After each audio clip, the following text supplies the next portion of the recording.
There we go. I think we're live now. I just tried one and it didn't really work. Is this one working? I don't know. Hopefully. And it did. We're live. Okay.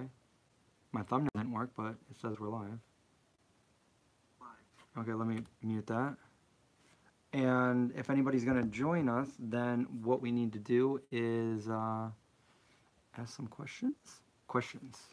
We got 3 people on. Okay. I don't know how many people are going to come into this one because this is my second channel. Not many people know about it. But if you're joining us from over at the Instagram live that I just did, I probably missed your question. If you want to ask it again, go ahead and I'll be able to read it this time. It's a lot cooler down here where I am filming right now, and I got Indy the pup over here on the other side, chilling over there. I just gave him a carrot.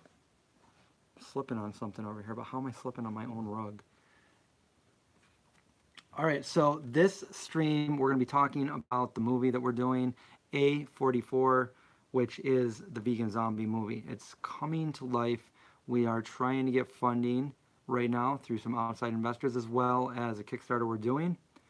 This is a real movie. It's going to be in Netflix, in theaters, and it's a zombie movie, and it has a vegan theme to it. So it has the potential to bring the vegan theme to the masses worldwide, and I think it's the first of its kind that would do that.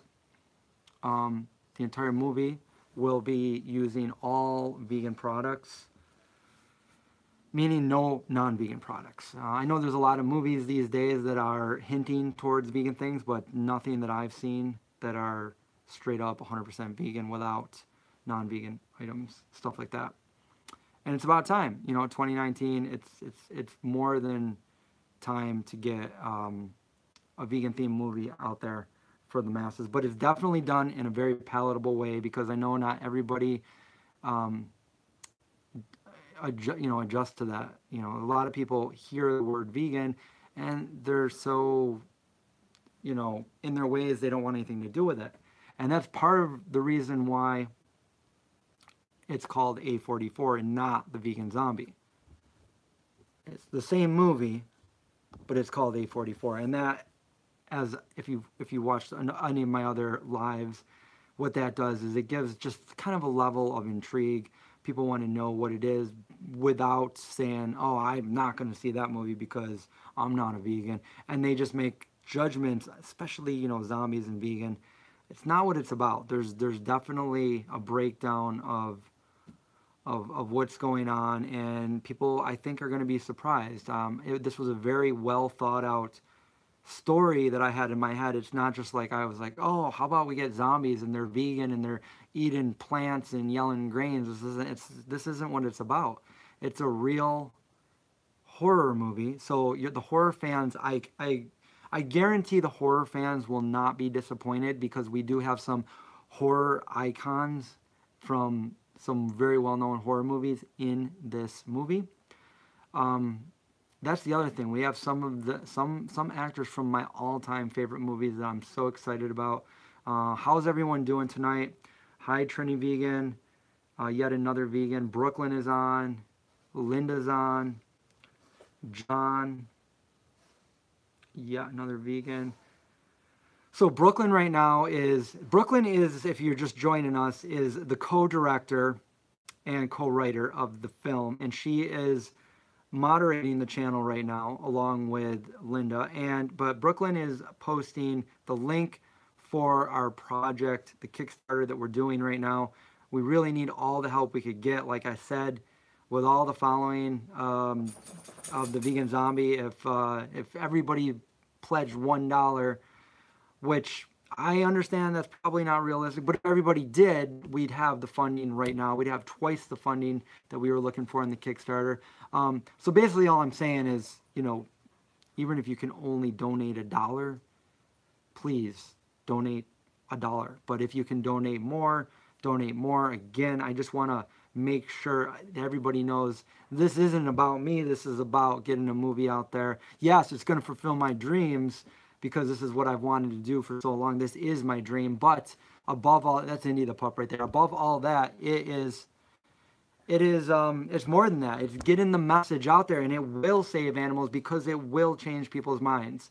I'm not guaranteed it's going to change everybody's mind, but it will have an impact. It will have an impact on people, and it's in a very, I think it's done in a clever way. I mean, if you guys have watched The Vegan Zombie all of these years, you know that I do it in a fun, kind of educational, entertaining way. I don't like shove it down people's throats. I understand that route, but I never liked it personally. I don't want to see any animals being hurt or anything, but people have free will, and we can't make decisions for other people. So the best thing we can do is inspire other people to want to make those decisions, to see more of the truth out there and what's going on, and stop being brainwashed the way like even I was brought up. So that's how we try to do it in A44, and I think it's going to satisfy, you know, the horror community as well as the vegan community. So far, it's we're 2.5 days in, and we've already secured. Last I looked, we're $15 away from $16,000, and that's in 2.5 days.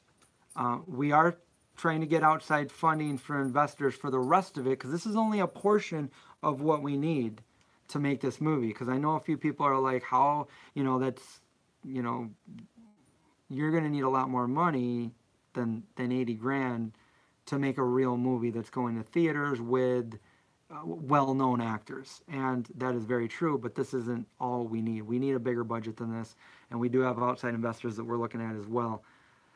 But the thing is we have everything solid, everything is in place, everything except for the funding. So that's why we need your help for the Kickstarter part. We need your help to get the word out. I'll do these every night if it helps. I'll go live and we can talk. Any questions, I'll try to answer. I know that while you're looking at the Kickstarter, I tried to answer as many questions as I can in that little video, and our Kickstarter campaign, which is, I think it's very well presented by, I have a good friend that is very good at Kickstarter, so he's managing that. He helped us with our last one. So I think it's really well done, and if there's any questions that I can answer, or Brooklyn, while we're live, I'd love to do that. So let's get to some questions here. Yes, that's right. Definitely every dollar counts. Congrats on securing the donor at the Godfather level. Do we have a Godfather one? Did I miss it? Did somebody do the Godfather? I don't think that anybody did it. Let's go down there and look. No, nobody did the Godfather. It's still left.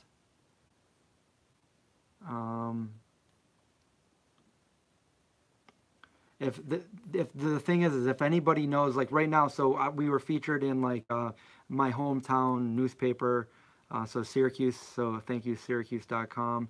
That went out, and then a lot of my friends and family reached out to me for that.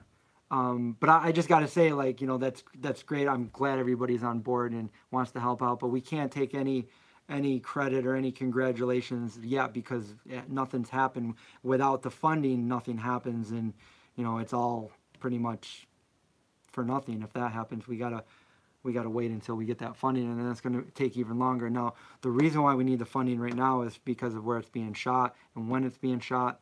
And if it doesn't happen now when we want it to, we're going to have to shoot it next year, which means it's not going to come out till 2020. And at this point, I don't want to wait that long, and I don't think I can wait that long. That's, you know, knowing how excited I am about this right now, I don't think I can wait 2 years. So we really need to, you know, secure this, and like anything will help, and I mean anything. Like if you can only do $1, do $1. If you can do more than $1, do more than $1. If you can share this, share this. Everybody could share it. Everybody could, you know, put it on social media or even tell your friends.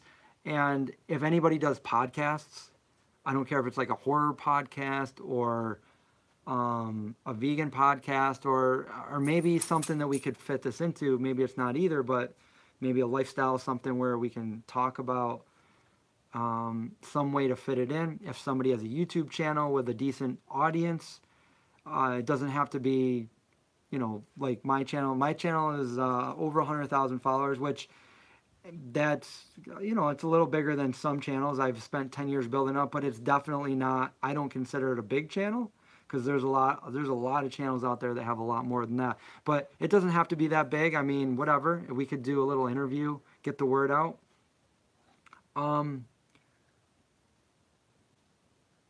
Yeah, so we appreciate anything. If anybody knows any like news outlets or horror outlets, or so far we've been in Live Kindly, we've been in Veg News, we've been in Syracuse.com, and I'm talking to a few others right now that we might be in. We really just got to get this word out. And again, it's more than just about me. It's about everybody involved, and it's about everybody else, and it's about the animals as well, because this movie will make an impact on a lot of people, I believe, and in doing so, it will make an impact on the way we treat animals. And I think that's very important to get something like that in the mainstream. It's the most I can do, you know. I mean, I've always tried to find a way, a good way to promote veganism. And my story is, I went vegan many, many years ago, and I was very shy. I was very quiet. I didn't really speak up at the time, and I didn't know how or how I was going to focus on veganism until I had that creative idea to create the Vegan Zombie. And that's my way of contributing, getting people to want to go vegan, to eat vegan foods, to know that it's definitely doable, and it's tasty, and it's good, and anything I can do to put in a video to show people that it's not as difficult as some people think it is, then I want to do that. And now we're finally moving into even a potential bigger level, which is the movie. How did that happen? Yeah, Brooklyn hasn't slept in days. You can tell that I'm really tired. I almost fell asleep earlier. I'm tired, pretty tired here. Let's see. Let's see. What about your friends you stayed with in LA? Eating? So yes, at the vegan YouTube house. So I was on live last night with No Egg Craig, which was awesome. Craig pledged a significant amount. Thank you so much, No Egg Craig. And Eden got a hold of us, and Eden is posting the video, I believe, on her page or website. I don't know, one of those two, but she's going to share it for us. So that's really awesome. I don't believe Brian saw the message yet, but I'm sure he'd be willing to help out as well. Brian's a really cool dude. Brian Turner. So yeah, we need everybody's help. So if you're hearing this, like, we need something. We need this to happen. What else were they going to say? How did this start? How did this start?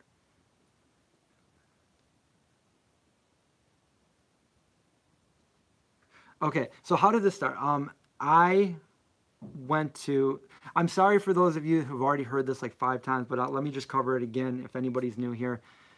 I went to the Pittsburgh area for the 40-year anniversary of Dawn of the Dead. George Romero, who is probably my favorite director, my most inspiration from George Romero. Unfortunately, he passed away last year. I was very upset about that. But I went to his Dawn of the Dead 40-year anniversary, and all of the actors that were in that movie were there, including Greg Nicotero, who was not in the movie, but he got his break when he was very young from George Romero to do makeup. And now Greg Nicotero is a producer and director of The Walking Dead. So he's very well known. And I stood in line. There's actually a video so you can see everything I'm saying right now. There's a video of the Dawn of the Dead Pittsburgh, you know, what I ate in Pittsburgh and that kind of thing, about a month, 2 months ago. It was in June. And I met Greg. I asked him a vegan question, and he was very cool about it. And then I posted a picture with Greg. And then I did a live stream from the cemetery that they filmed Night of the Living Dead in. And Brooklyn Brooklyn Hudson, who is right here in the chat right now, she keeps linking the Kickstarter. She got a hold of me and said, I've been watching your channel for like since you started. And I am a movie director and best-selling author, and I'm doing a movie. And if you're ever in California, let me know. So I'm thinking, oh my God, I want to be in a movie because I was just an extra in a movie back in May, and literally my scene was like 2 seconds long. I literally waited on set for 9 hours, and then when they needed me, I rode a bike past the camera, and that was it. And they filmed it up here in Syracuse. I used to do extra work when I lived in New York City when I was going to school down there in the early 2003 or 4. So I was like, yeah, I'll totally be an extra. And she's like, actually, I was thinking, I kind of wrote a part for you because I've been watching your channel for kind of while. So she had it down to the T, like the long hair and all that. She's like, I want you in a scene in my new movie. Would you do a speaking scene? And I'm like, yeah, I'll do a speaking scene. She's like, okay, good. You're in a scene with Colin Farrell. And I'm like, what? Like, did I just hear you right? Are you messing with me? Yeah, I'll do that. I'm not, of course. And she's like, okay, good. I got another movie coming out, after that I'll put you in too. And I was like, oh my God, oh my God. She goes, but my real question is, do you want to shoot your movie? Do you want to shoot your movie professionally? And I'm like, yeah, of course I do. Like, that's my dream come true. I've been waiting for the right time to shoot it because I don't want to mess it up. I don't want to, I don't want to shoot it just for like a YouTube video. I don't want to use my camera, my DSLR and my iPhone with a couple of friends in the backyard kind of making a movie. I want this to be as professional as possible. So of course, yeah, I do want to shoot this professional. So we started talking like every night about what we're going to do. And then I took my script immediately out of the archives, and it was only 40 pages at the time. And I revised it. I doubled the length of it. And I'm very happy with the way it came out. And then I gave the rest of it to her, and she looked at it, and she said, I like the script. I got to do a little bit of revision to it because I'm not a professional screenwriter, so we had to put it in a professional format. I basically wrote it with a pen on a notepad, and then I typed it all into my computer, and it was all kinds of not professional, but the story was there, and that was the important part. And she liked it. And still to this day, the script that we have now is not too far off from the original one. The story, the plot, everything is still there. She just went and she put her expertise in it. She is an award-winning author, and she worked on shows like Will and Grace and Sopranos and a bunch of other ones.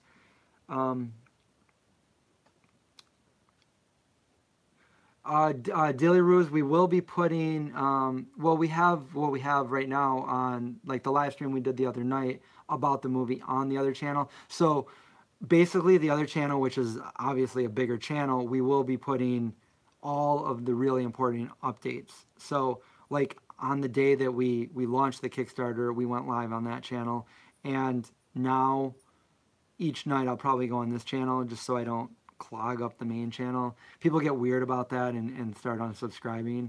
So I don't know why, but yeah, some people don't want to hear about this. It's not their scoop of vegan ice cream.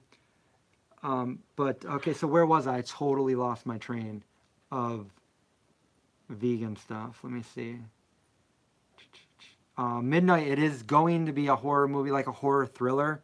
Don't think slasher like Friday the 13th, because there's definitely a really good story and a really good plot. It's not just going around killing and that kind of stuff, but it is a horror movie. It's a zombie movie, zombie outbreak movie. Let's see.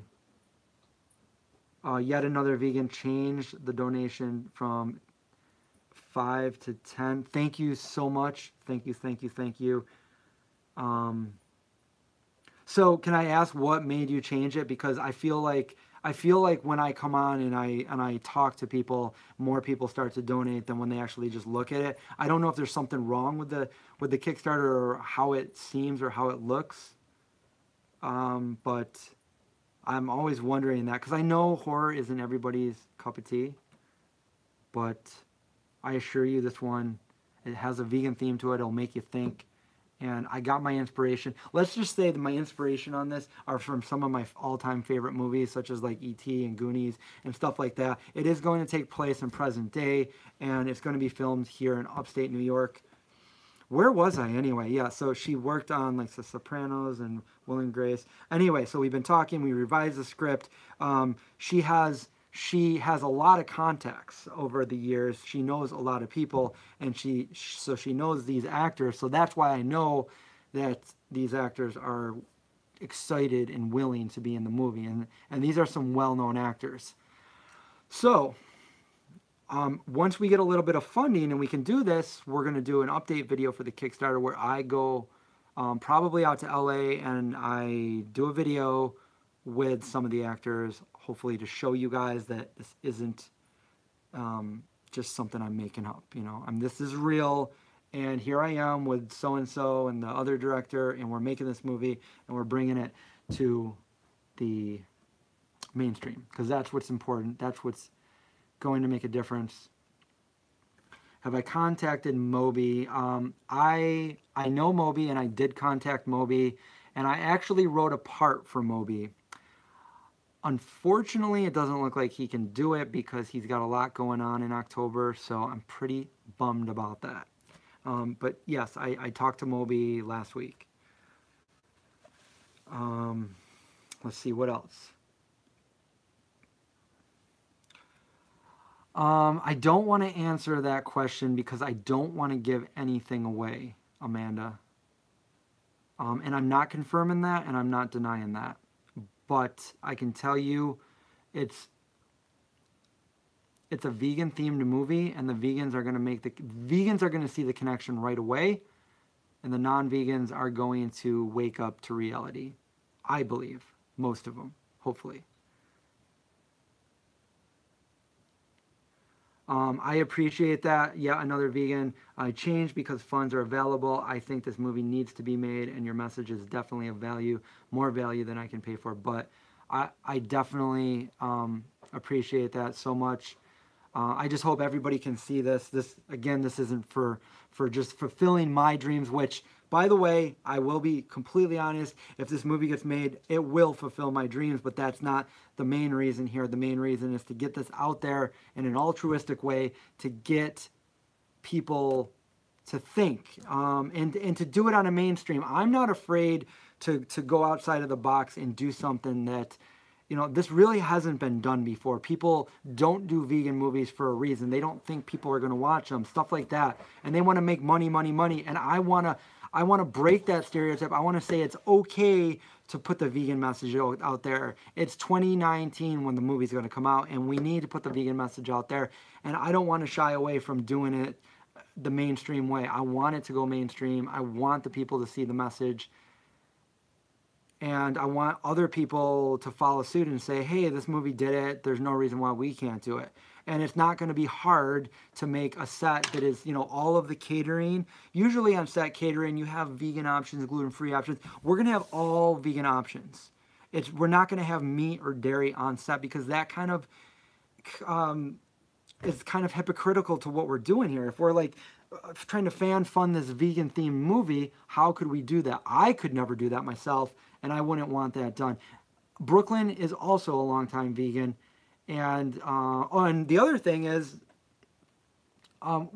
once the movie's made, so not the Kickstarter money, but once the movie's actually made and goes out there and starts, you know, being seen by the masses, a percentage of that income revenue is going to animal welfare. So I have a couple really good friends that dedicate all of the time they have in their life to their farm sanctuaries, and that's where it's going. It's going to some really needy animals on some farm sanctuaries, and we will probably film a little bit of the movie at one of these places, which I'm also excited for, and you guys will also see it because the movie comes out, you're all going to want to see it, of course. So it comes out in October.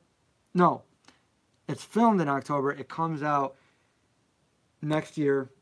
This is all if it gets funded. It's going to film in October of this year. It's going to come out late summer, early fall of next year. And I can't wait because I love fall. Up here in upstate New York, it's seasons change. It's beautiful up here in the fall. Um, the trees all change color. You can smell the air is different, nice and crisp. It just reminds me of being a kid again. I'm kind of a grown up kid that never kind of, how do I say that? I'm a kid that never grew up. I'm an adult that never grew up.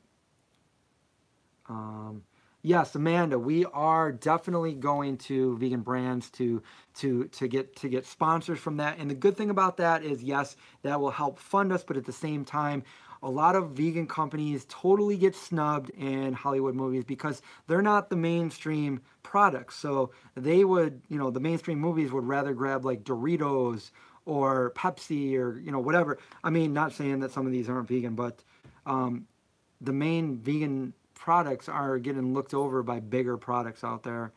And we want to give all of those vegan companies a chance to get their name out there. And probably we're going with some of my favorite products that I've used over the years that I want to feature. Hopefully we can work something out and have like a mutual beneficial thing for, to show people these products, as well as, let people out there know like what's going on. So they can go over and say, I want to Google what he used in the movie because I've never seen that before. Is this a real product? Google, oh my God, it is a real product. Let's check it out. Oh, I'm going to try that out. Something like that. Peter Pan never grows up. I always said that. My mom says that a lot too. She says that I said that when I was younger. Never want to grow up.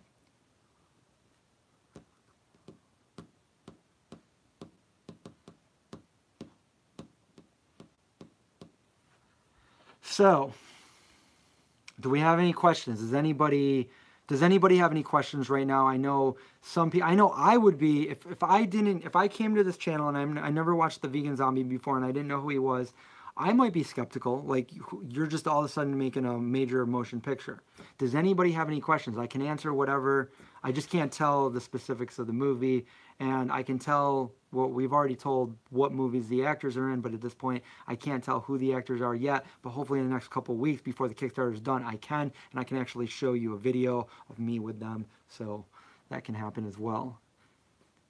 Is this the only movie you wanted to make? No, I actually wanted to do something with film for a living when I was younger. I wanted to be a film director. This is the only film that I wrote. And right now, this is what I'm doing. And after this, like I said, Brooklyn has 3 movies on slate that she's going to be filming directly after this. So what's going to happen is we're going to film this movie. We're going to go to post-production. And then we're going to film... I'm going to be in all 3 of her movies that she's doing.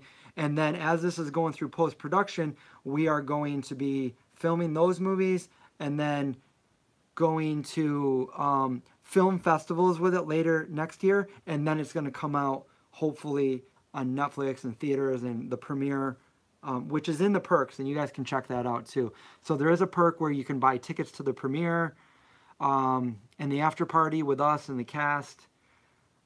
All kinds of stuff. I hope Salt Potato make a cameo. Salt Potatoes are awesome. Did you see my Bobcat Goldthwait video that we did with Salt Potatoes years ago?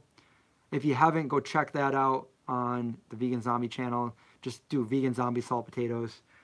Good old Bobcat takes care of some zombies. And if you're going to watch it, go all the way to the very end because there's a couple bloopers. Let's see, what else? What's the name of the movie going to be? A44 is the name of the movie. Linda just said that. Will you be in it? I will be in it. I'm the lead. Thank you. Ronnie, Sue, Scott.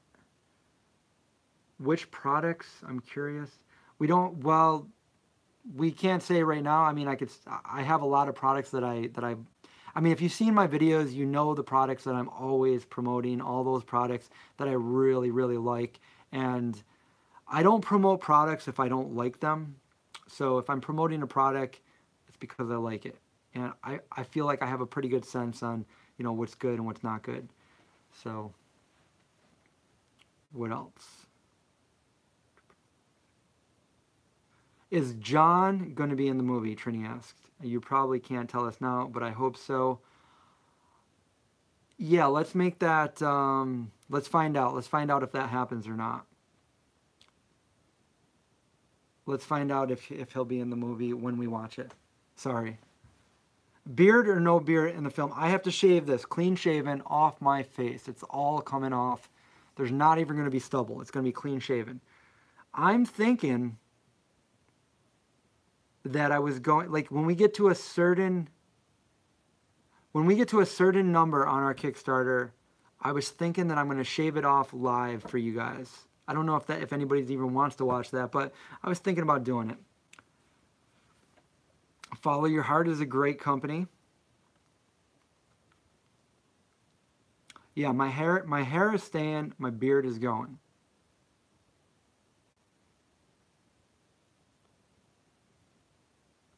Yes, okay, so I will live stream the beard. It's coming off.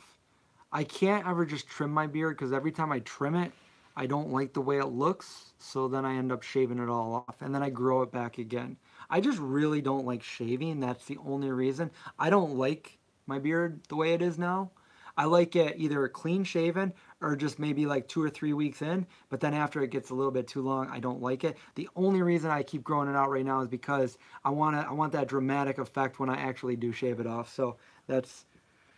Oh, we hit $16,000, guys. We're 2.5 days in, and we're at $16,000. That's a little over 18%.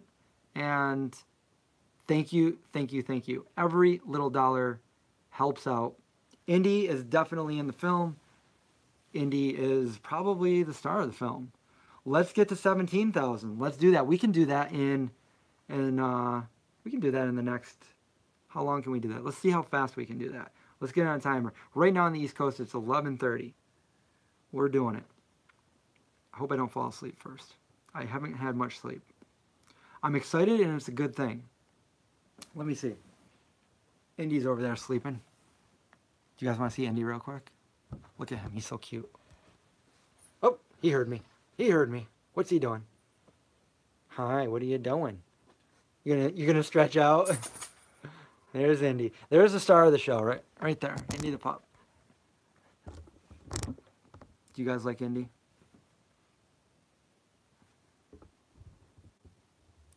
Can't donate more to... You know, you can always up your pledge or whatever. It does not charge you right now. I think it only puts $1 on hold, and it won't charge you until the Kickstarter is over. So...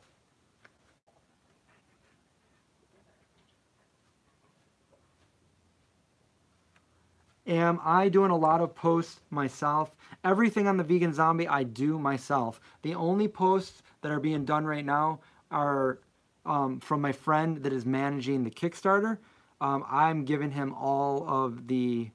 So I gave him all the pictures, and I made the video and uploaded the video. So he's going to take care of that. All other posts are me. So yeah, I do Instagram, Facebook. I can't afford to have somebody else do that for me. So, yeah, maybe someday I can actually say that I can afford, you know, and just, so listen, so you guys all know that when it rains, it pours. So right when I get to this part in my life where I'm thinking I'm kind of getting ahead, what happens in this drastically hot weather? My central air breaks down. And then they tell me that it's going to cost me $6,000 to fix it because I have an old furnace and an old air conditioner. It came with the house I bought 8 or 9 years ago. And now I'm like, that's why I'm in the basement right now, because the rest of the hot is sticky to even, the magnets on my refrigerator are all peeling away from the humidity. It's a different kind of heat up here in upstate New York. It's crazy. So, I can't pay my bills if I fix it. So that's the thing. When it rains, it pours. So, is there a physical cookbook we can get, or is there just an ebook? There's both. You got to go to my site, theveganzombie.com. It might be on back order right now because I'm waiting for another shipment from the printer, which is in Germany, where we printed the cookbook originally.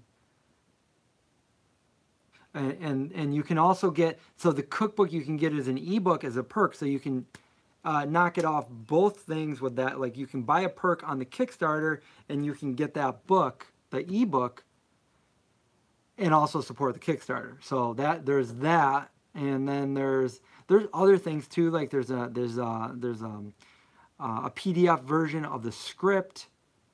Obviously, you'll get that after the movie comes out, so you can't see it won't ruin the end of the movie for you.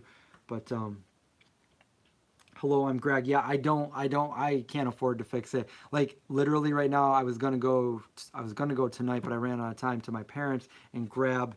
I had an old air conditioner there when I lived there when I was younger, and I was gonna grab that, bring it over, and at least put it in one room. Well, yeah, $6,000. They don't even want to fix it at this point. They want to just put in a whole new furnace and air conditioner. So I don't know if I'm being had, if I need to get a second opinion or what. But right now, just to get somebody over here to look at it, it cost me $100. So do I just keep getting different companies to come over? $100 here, $100 here. Like it sucks. Ebook versus physical question. Can we get a signed poster? You mean a signed cookbook, or do you mean like, I can sign a cookbook if you buy it from theveganzombie.com. You just got to put it in, there's like a little note section, just say, sign my book, Chris, and I'll do that. Winter is coming. Ice in a cooler with a fan. Oh, cool. You know what? I have seen that on like a do-it-yourself YouTube thing. You know what? I didn't know we had. I didn't think we had posters, to be honest. I know we have T-shirts. We don't have. I don't think we have posters. My Kickstarter manager put in the best rewards that he found. We went over them, and I don't believe that there's posters. No, but the only physical thing in this is I think there's printed out versions of a script that will be signed, and also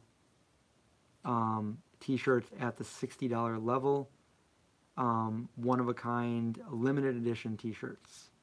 See, the problem with the last time we did the Kickstarter, everything that we did was, we did a Kickstarter for my cookbook back in 2013, and it was highly successful. We ended up getting almost 3 times what we were looking for. We made a better cookbook than we wanted to. But what I didn't figure in there was that it costs so much money to print all the shirts and the hoodies, and then shipping and handling all over the world for books and shirts and hoodies. And that took all of the extra money out of there. So there was nothing in reserve. There was nothing left over. Everything went, every little dime went to making a better book and giving out all of the rewards. So we needed to be smarter this time and have like rewards that you guys could get, you know, streaming it or coming out to, you know, get tickets to the premiere and after party, come in on set and get like a eat and greet where you can eat the food that's catered and meet the people on the set while we're filming. There's even one where you can have a cameo in the movie. We have all kinds of perks. I think that they're pretty cool perks. We have one like where you can get a download of the movie. You can stream it. Yeah, there's no posters. Oh, it's really, we're known for being like really humid up here. It's bad.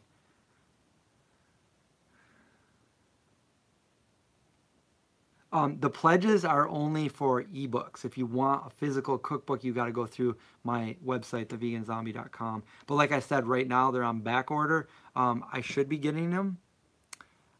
They should have already been here, but if there was a problem with them shipping them, then it should be like in the next couple of weeks. But I can definitely sign that for you if you just put that in there.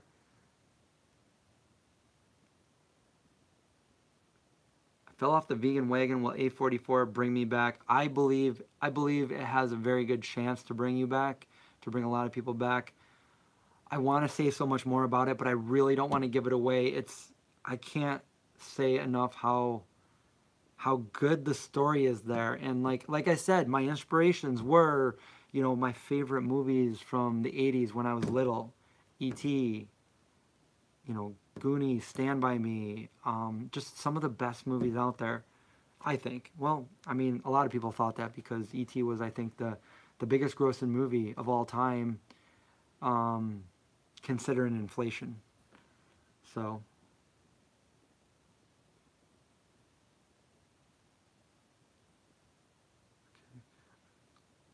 am I still largely following the Esselstyn Whole Foods plant-based diet? Mostly, I am. I don't.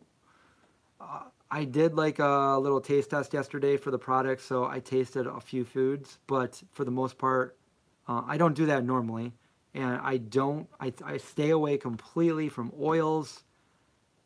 I do a little bit of sodium, and I have brought like avocados and some nuts back in the diet. Not so much the nuts. Every once in a while, some nuts, but avocados. I'll eat an avocado every other day or so, or maybe every 2 days. But other than that, yeah, I'm still eating. I have really no desire to eat other things, but certain occasions, I think, I've lost a lot of weight, and I kind of capped out at a certain amount. So I'm doing good as far as that goes. I feel great. I felt great before, but yeah, I don't really have a desire to eat like those junk foods so much, but I still want to be able to do taste test videos. I filmed the taste test video yesterday, so I did try some of those Aldi new products, and I just had small little tiny tastes of them, and that was it. I gave the rest of them to the other two that were in the video. When do I expect this movie to be in theaters? If everything goes well, then late summer of next year, early fall is what we're looking for. Why are oils bad? Oils are dangerous and they're detrimental to your endothelial. For more information on that, I would suggest checking out Dr. Caldwell Esselstyn.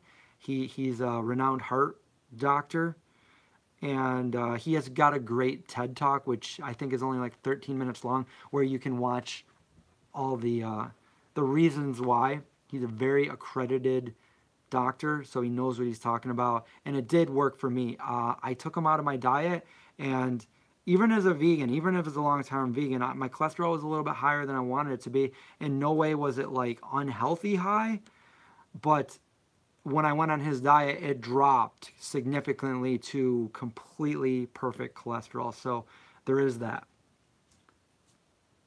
And oils also, he mentions, they have really very little nutritional value and very low nutrient content compared to their fat processed content. So there really are no good oils, is what he said. And I didn't listen to any of that stuff all these years I was vegan. I was like, this is not right. Like, this is just BS. But it wasn't until I actually did it that it actually worked. And I did it. I've been on it since, so it's 3 months now, and immediately I lost all the excess fat that I wasn't fat before, but I lost the extra fat that was on my body. I lost about 20 some pounds, which, none of my pants fit me anymore.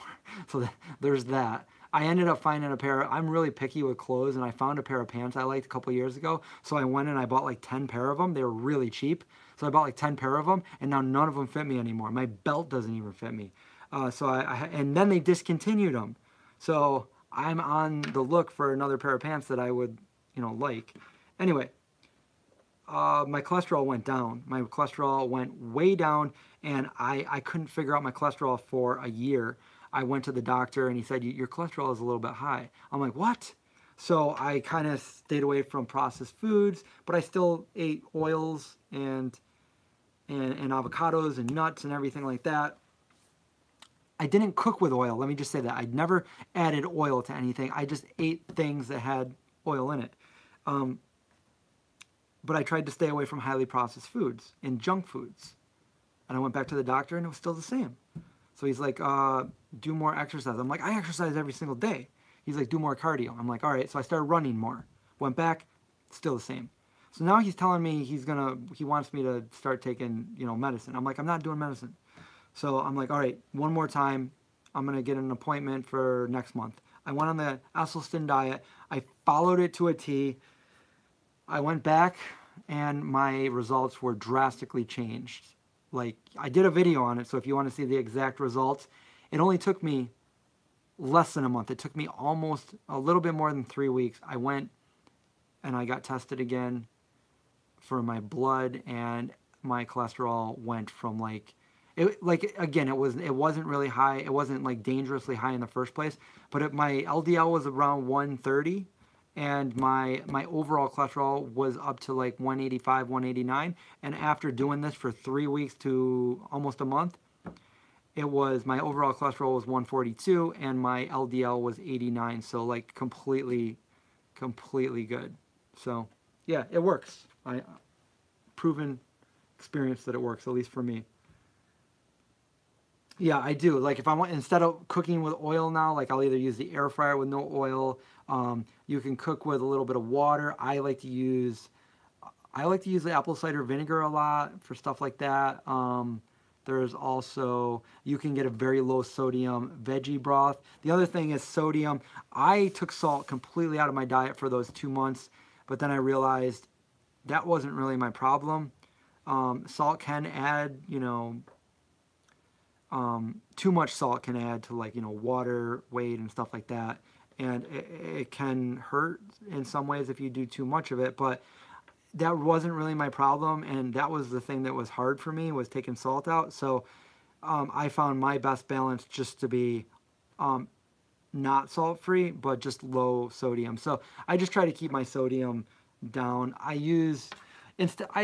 season my food a lot with like a lower sodium salsa, and I just throw that on there. I know I could just make my own salsa, but I don't usually add too much. I don't add salt to things. I usually add foods that have a little bit of salt in it, like the salsa and stuff like that.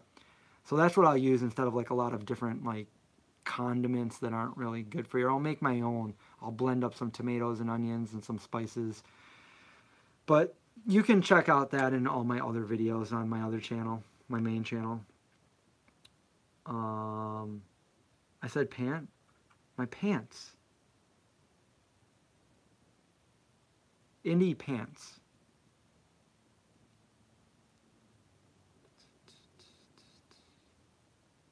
Freezer full of Gardein, that sounds yummy.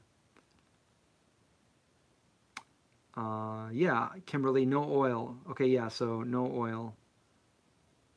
And I've been doing good with the no oil, with the exception of when I taste tested the foods. I didn't cook them with oil, but I think they did have a little bit of oil in them. But other than that, it was just one day.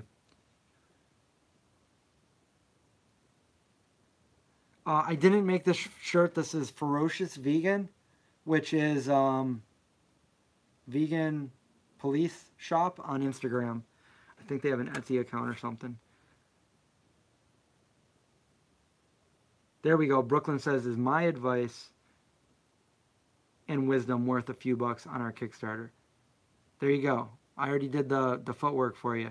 If this helped you in any way, if I've ever helped you in any way, please, please, please, please, please, please donate $1 or $2 or $100 or $300. Anything you can afford to our Kickstarter. We need this movie to happen. And I don't mind coming on here every night and talking with you guys and talking about anything you really want to talk about, as long as we get this Kickstarter funded so this movie can happen.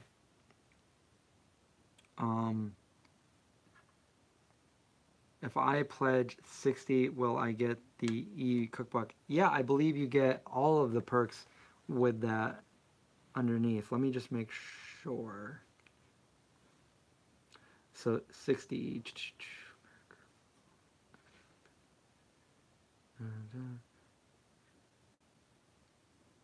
Yeah, you get all digital rewards and your name in the film credits.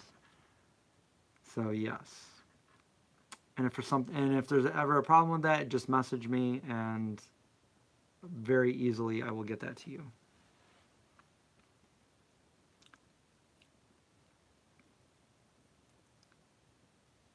I believe the pledges do stack except for the $60. I think the $60 one is the limited t-shirt, so I don't think you get the t-shirt in the other ones. You get the digital rewards for all of them. They all stack like that, but the t-shirts are limited to the $60 one. Will this be an indie pup film? Yes. An indie film. Yes. Independent studio with a major motion picture distribution. I don't understand how you can get cholesterol. I didn't either, but apparently your body makes up 60% of your cholesterol. Your food makes up the rest. And somehow what I was eating, the foods do have an impact. Even though you're not eating cholesterol, your triglycerides are primarily made up by what you eat, and it does have an impact on your LDL. So for some, I didn't believe it either. I didn't think that it was. I was very confused the last time I left the doctor's office before my final test, and then I went on this diet, and I just took his advice. I took out avocados. I took out all nuts. I took out all processed foods, white rice, sugar. I stuck with a lot of plants, all whole foods, brown rice, quinoa, grains. And you can just basically see what my diet was. I did do smoothie bowls, even though he says, I mean, this is for people with straight up heart disease. So I don't have heart disease. So he says, chew your food rather than blend it up or make juices, because that's basically like drinking pure sugar, and you digest it and take it in way too fast. You need to keep your foods whole. But I did do smoothie bowls and stuff like that. Lots of oats, and it worked. I didn't think it was. I was very confused, and I was upset that as a longtime vegan, my cholesterol was a little bit high. I did not want to take medicine. And I went on the diet, and I did it for a month. I'm still on it. Like, I only did it for a month before I got tested, and everything was good. And then, to my surprise, I didn't want to start eating the other food again. So, yeah. Let's see, what else? What else?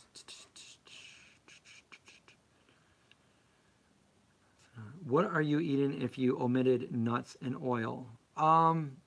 I have a few videos where I do what I eat in a day. I love pizza, so I still make pizza. Got a recipe for a no oil crust with whole wheat flour and then just a bunch of veggies on there. I make my own sauce. It's good.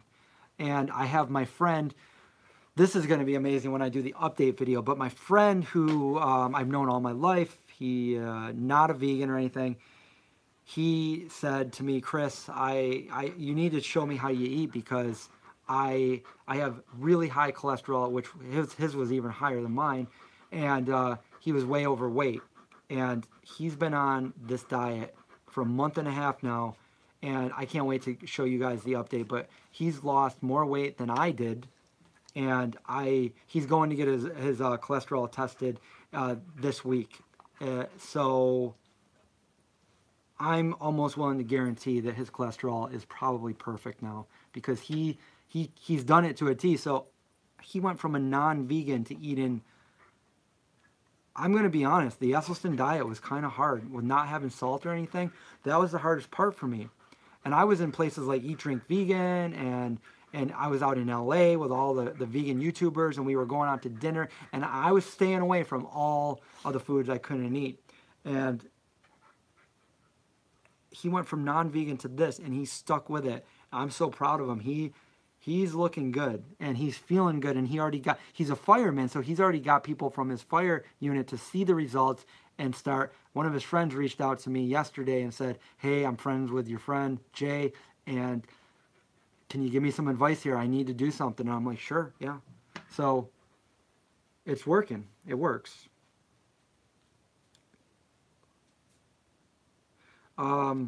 Will I still make posts on my YouTube channel when filming the movie, behind the scenes stuff, or just normal recipe grocery hauls? By the way, how long will shooting take? Okay, so yes, I'm going to have somebody, for the first time in my life, I'm going to have somebody editing my videos, but I'm going to still be doing like basic daily vlogs of what it's like to be on set, what we're eating on set, working with the other actors and the directors. So we're still going to do that. I'm still going to post on the Vegan Zombie main channel, because although this movie is more than a dream come true, the Vegan Zombie in a whole is my passion, and you know, I would never give that up. I love my show, and I'm gonna keep it going until there's no more YouTube. No, there wasn't a glitch. I was just being still.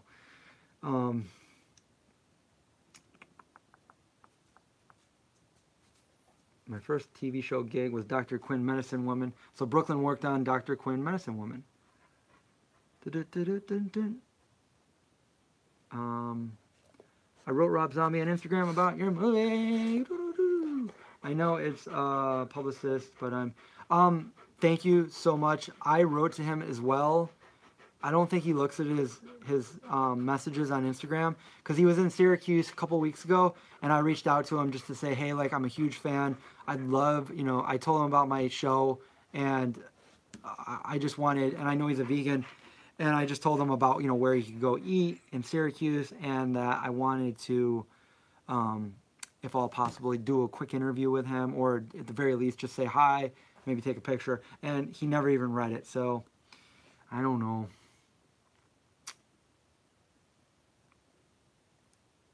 I definitely thank you and appreciate if you hear back, that'd be great. That'd be awesome. Rob Zombie is one of my, I definitely like Rob Zombie, and he inspires me. I love his horror movies. Okay, where are we right now? What's the other grain that's good for cholesterol? Farro, barley, they're all good. Oats are one of the best. I never was a real big fan of oats, but I started putting them on top of my smoothies, just eating oatmeal, trying to eat it in the morning and at night.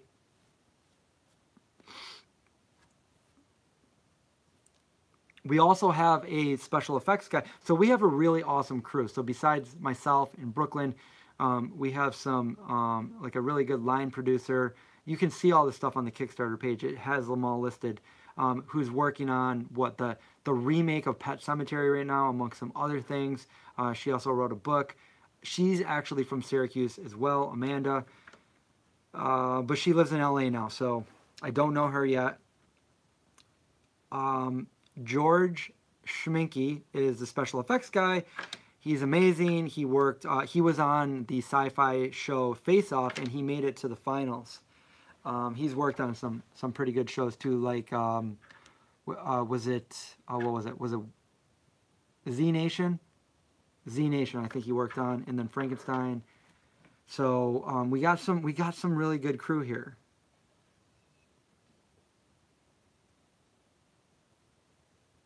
What do I, oh, yeah, so Brooklyn just answered her. Same thing. What do I love about film and filmmaking?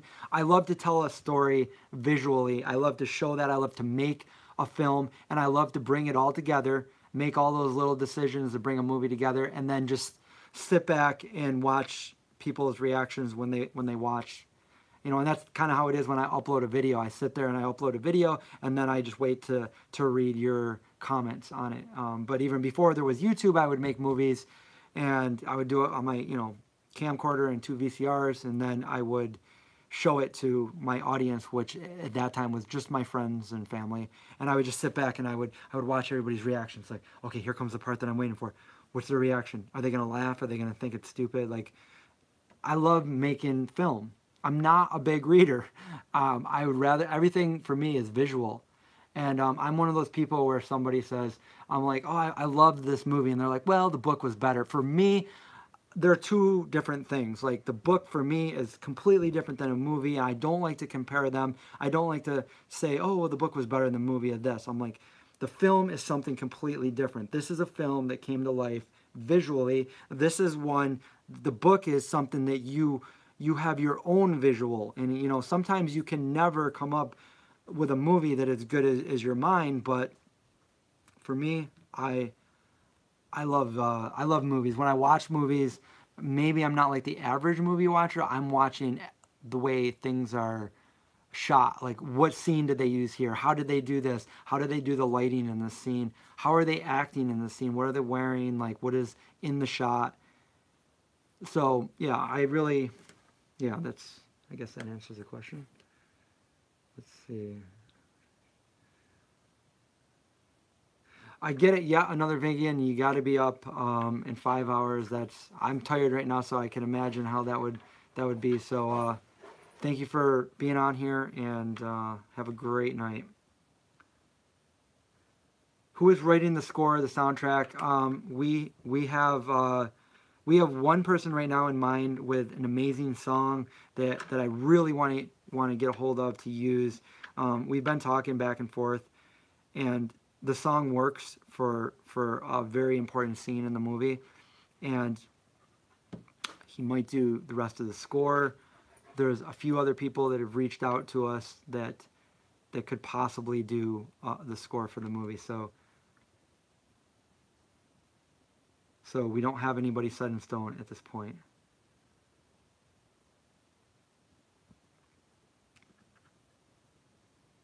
We're at $16,090. So thank you guys for bringing us up $90. We appreciate that. Living Dead Girl is stuck in your head. Earworm. That's right. I haven't, Brooklyn, I haven't even had time to read your books. I just finished writing the entirety of the script, the length of that, and then everything we've been doing lately. There's no way. On the other hand, my mom read both of her books in like 4 days, and she loved them. So she started texting me. She's like, "Oh my God, I love these." I'm like, is it good? Is it really good? She's like, "These books are amazing." I'm like, that's so good to know, because she's my co-director. So yeah.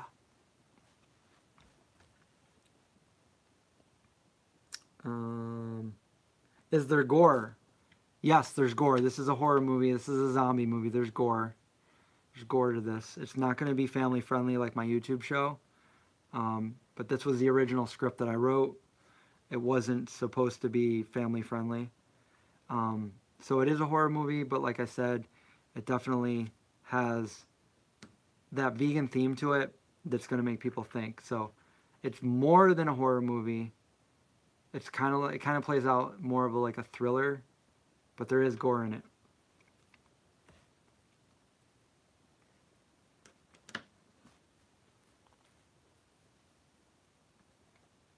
What format do I like to watch the best? I have like a 55-inch TV, and I just put it on Netflix and watch it there. I don't watch any VHS anymore. Those were all back in the day. Theater is probably the most amazing, but I really haven't. I did go to the movies for the first time in a very long time. I used to go all the time, but I haven't really been in the movies lately, except for Slender Man when that came out. I did go watch that. So that was kind of like a treat. Other than that, I can't remember the last movie I saw in the theater. But I do remember my most memorable movie I saw in the theater. I've never gone to the movie by myself. I've never done that. And the showtimes I like the best are really late at night on a weekday when there's really nobody in the theater, and I like to sit in the very back row in the middle. I just feel weird when there's people behind me. I don't know. Does anybody else feel that way?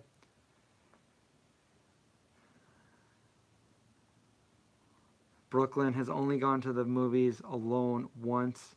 That's because she was hiding out from paparazzi. She had to sneak into the movies. I'm kidding.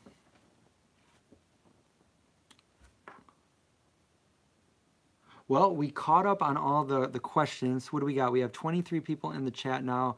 We're a little over an hour in. Does anybody have any more questions? Again, please, if you're just joining us, go over and check out our Kickstarter page. You can watch the trailer that I made, and you can see a little bit of how I got inspired to write this and how the journey came along, how my dad inspired me when I was little, and some more information about the cast and crew.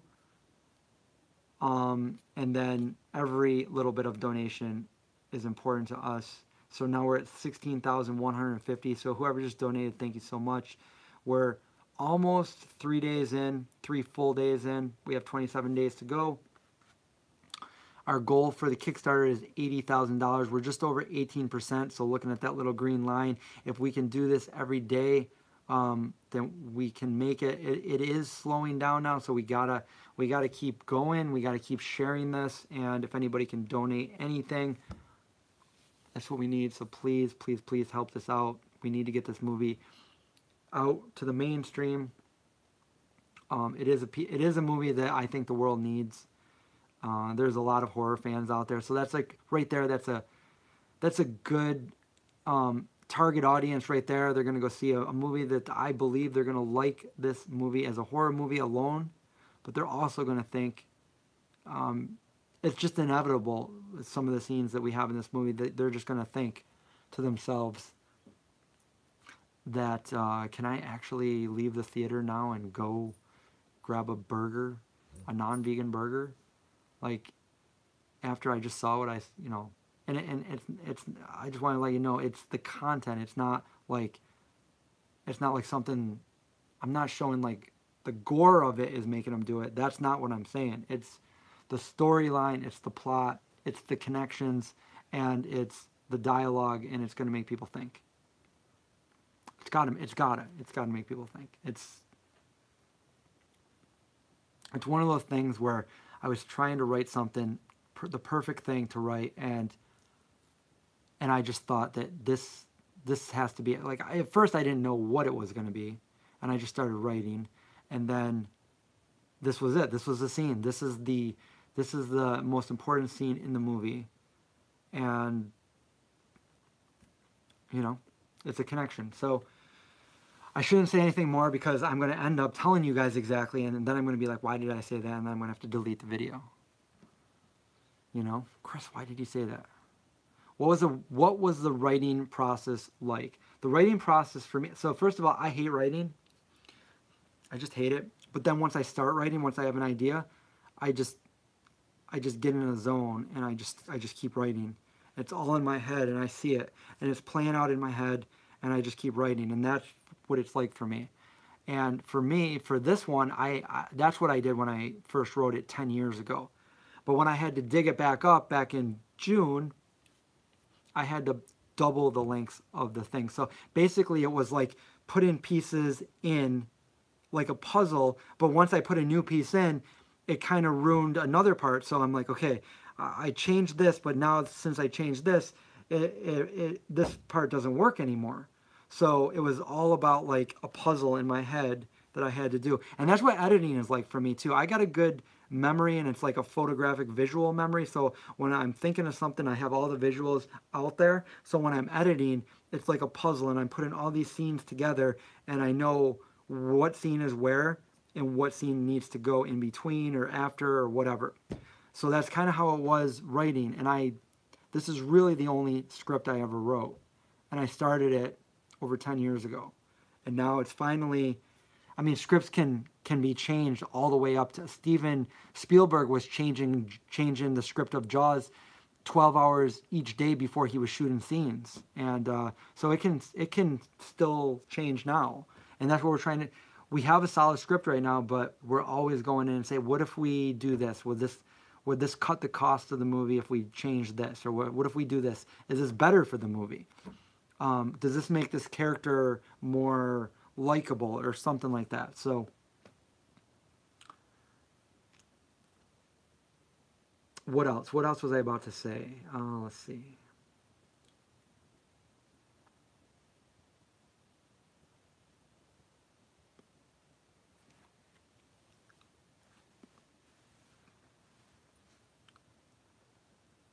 Wendy says, Vegan Zombie was my first vegan YouTube experience. I love it. This is so exciting.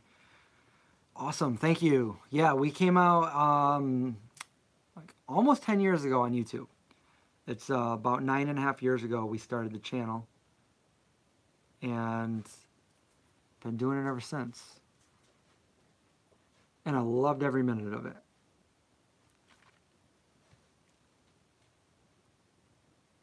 So the other thing is, I know I mentioned this before in others, but if you're just joining us, I'm your favorite vegan YouTuber. Thank you. That means a lot. Thank you. The name of the movie, I couldn't name it The Vegan Zombie, and I was kind of bummed at first because that was like, that's what I've had in my mind all these years. I'm like, how could I not call it The Vegan Zombie?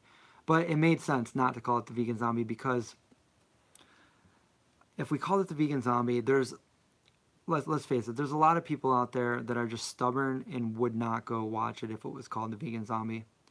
For instance, I was covered by a local newspaper from Syracuse today, and most of that audience isn't vegan, so the comments were kind of ignorant without really doing any research. They were just making just general comments. I mean, there was only one good comment out of all of them. The rest of them were, I swear, it's just people that just want to sit in front of a keyboard and just troll and hate. But that's what I mean. Like, just, there's people that wouldn't go see the movie if it was called that. So we had to come up with a name where people would actually go see it. So I had no idea what the name of the movie was going to be. So I just said, I'm just going to keep writing the script, and hopefully as I'm writing the script, it'll come to me. And sure enough, I got to a part of the script where I was like, oh my God, this works. This is the name of the movie.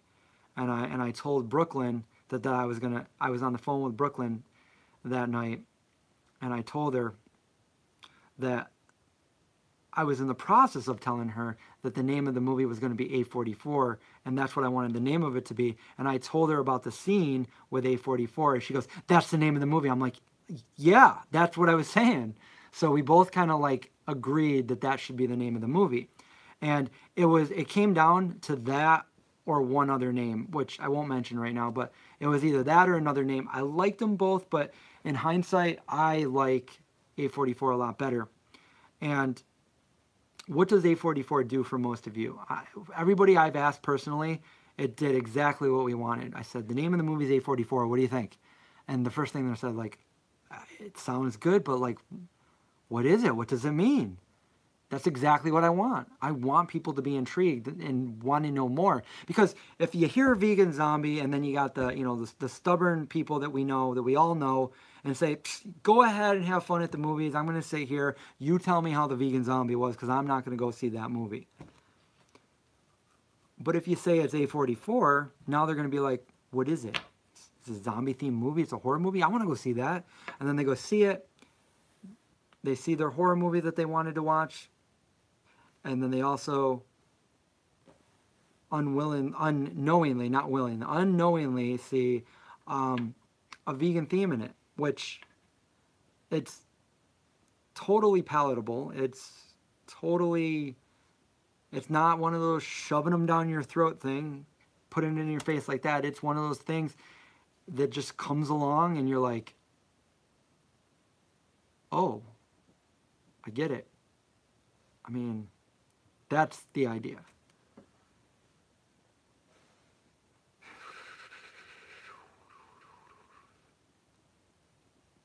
It is. So just to say out loud what Brooklyn just wrote, truthfully, the movie will be a quality film for any audience.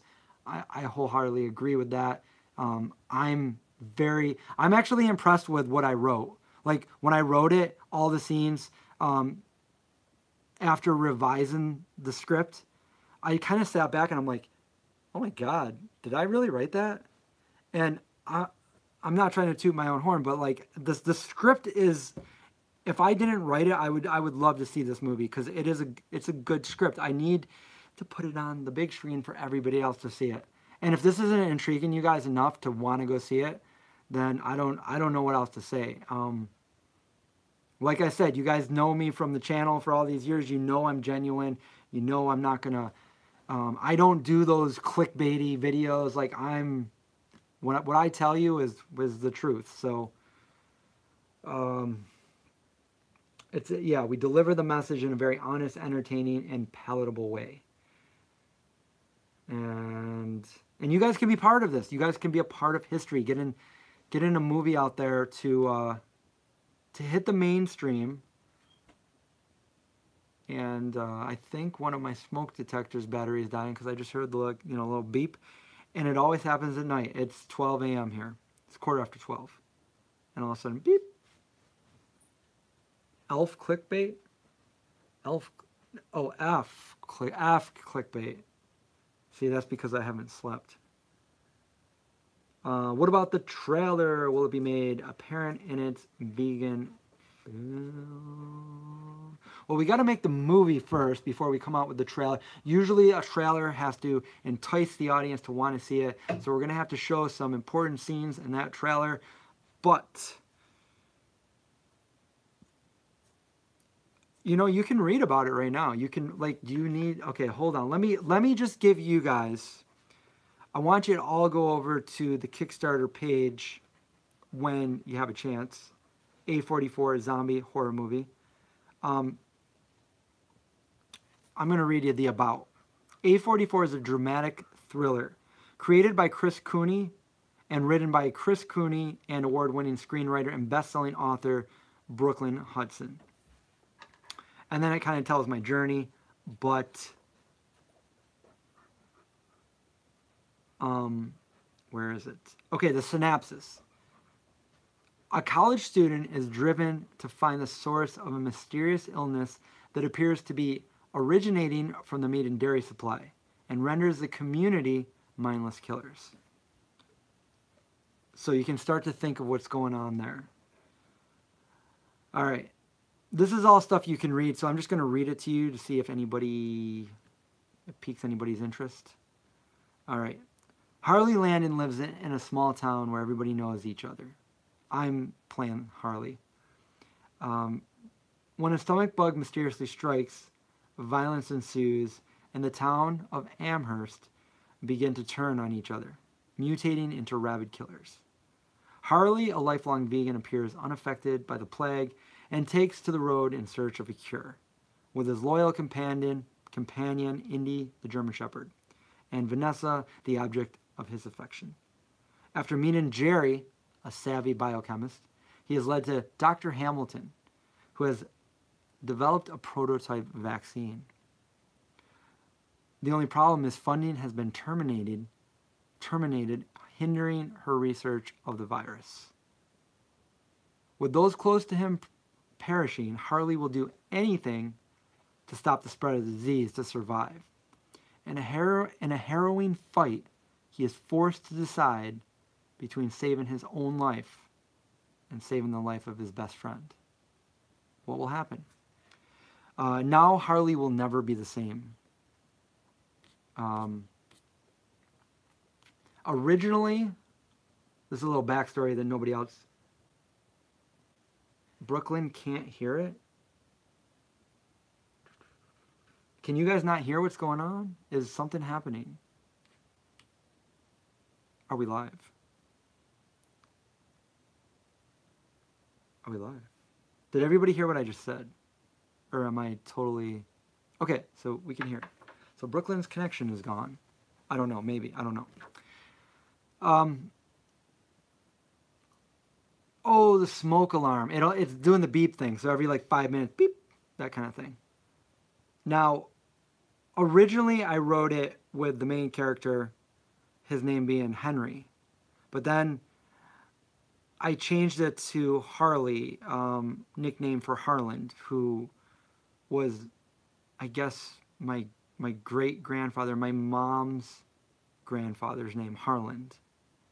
So I use Harland. Is it that delayed? I hear dead people. Do you guys want to see something scary?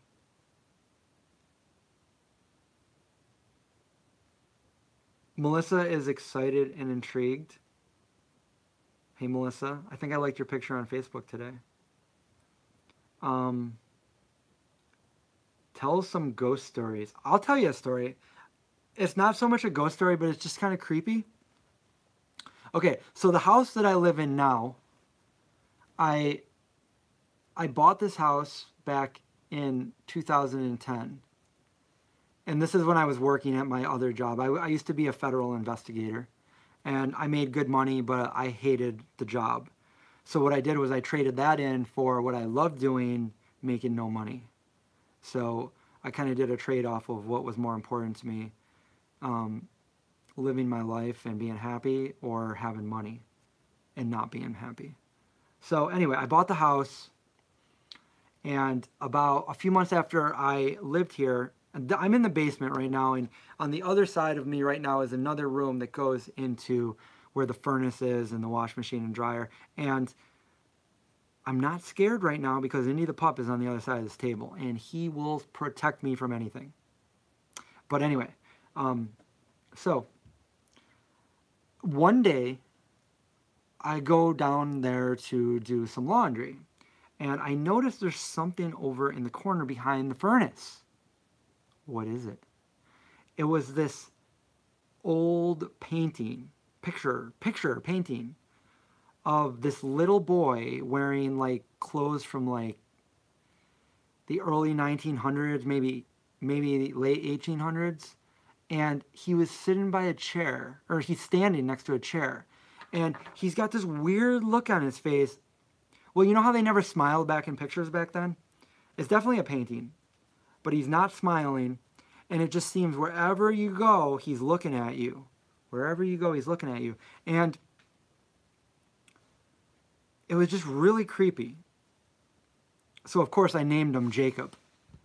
And anytime I would hear sounds in the house or creaks or anything, I would just be like, oh, Jacob's awake, and he walked out of the picture, and he's causing mischief in the house. But he knows that I'm a loyal tenant to this house, and I live here, so he can't harm me, and he can't do anything. But he's my little ghost that lives here. So anytime I hear something, I blame it on Jacob.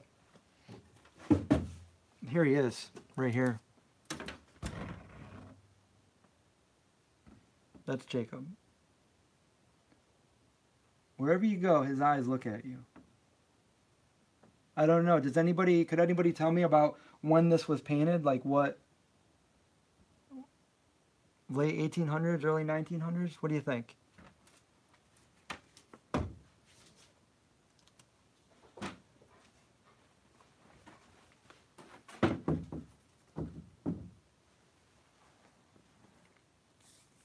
So that's Jacob. What do you guys think? I can tell you another story.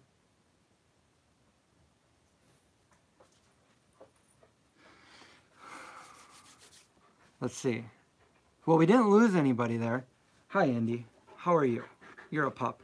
I'm going to let him up so he can go. What are you doing? Go, go, go, go, go. I'm going to let him upstairs so he can go get some food and water. So we're just going to be walking for a second here.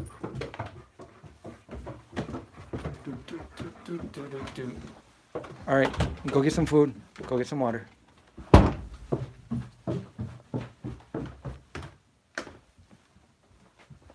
Let me come back over here, and bam. So we got Jacob over in the corner watching.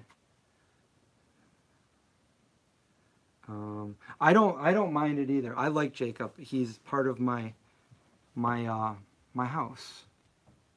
But I like to tell that story. See the picture of Dexter up here?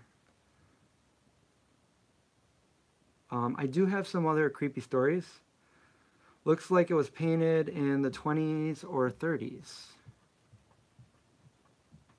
I do have some creepy experiences. We could talk about them if we want. Let's see. What are we at? What are we at on our Kickstarter?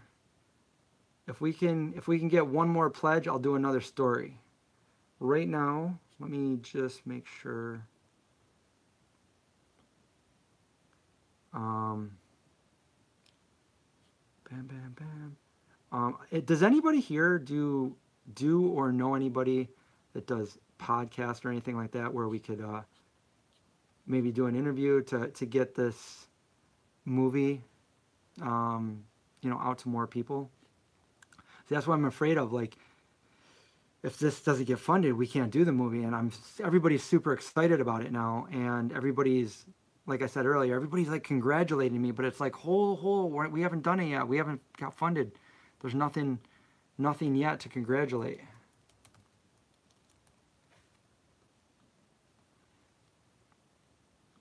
And I'm hopeful. I'm hoping that'll work out.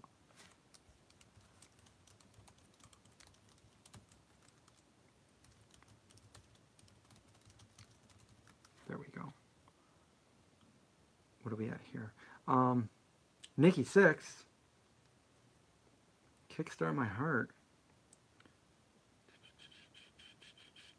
Victorian era. Does he doesn't have a doggy door. He's like 110 pounds.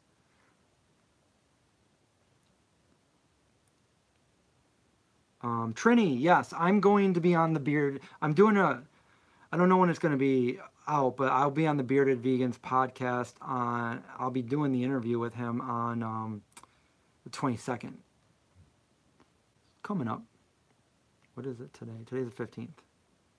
And I'm doing one tomorrow with Michael Herron of the Animal Show. He's also sometimes on our Hen House. And his podcast is Mikey Pod. And you know, it doesn't vegan ones are great, horror ones are great. It doesn't have to be vegan. We can do a horror one too. Brooklyn is channeling Jacob right now and asking that he helps support every dollar. Jacob, what would inflation be like? Back to there. Melissa, thank you so much. Melissa Irwin is going to pledge. Okay, so I'm thinking I'll tell you guys another creepy story kind of about my house.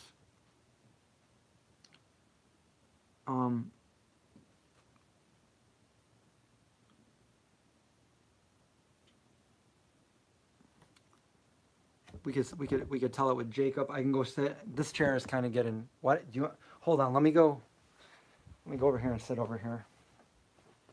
Just gonna sit down in a more comfortable chair for a second. Okay, I can't really read the comments right now, so let me just tell this story and then maybe we'll go read some more comments. This is over in the corner. I got a lot of junk down here. In June of 2009 to 2010, before I bought my house, I was living out in Rochester, New York, and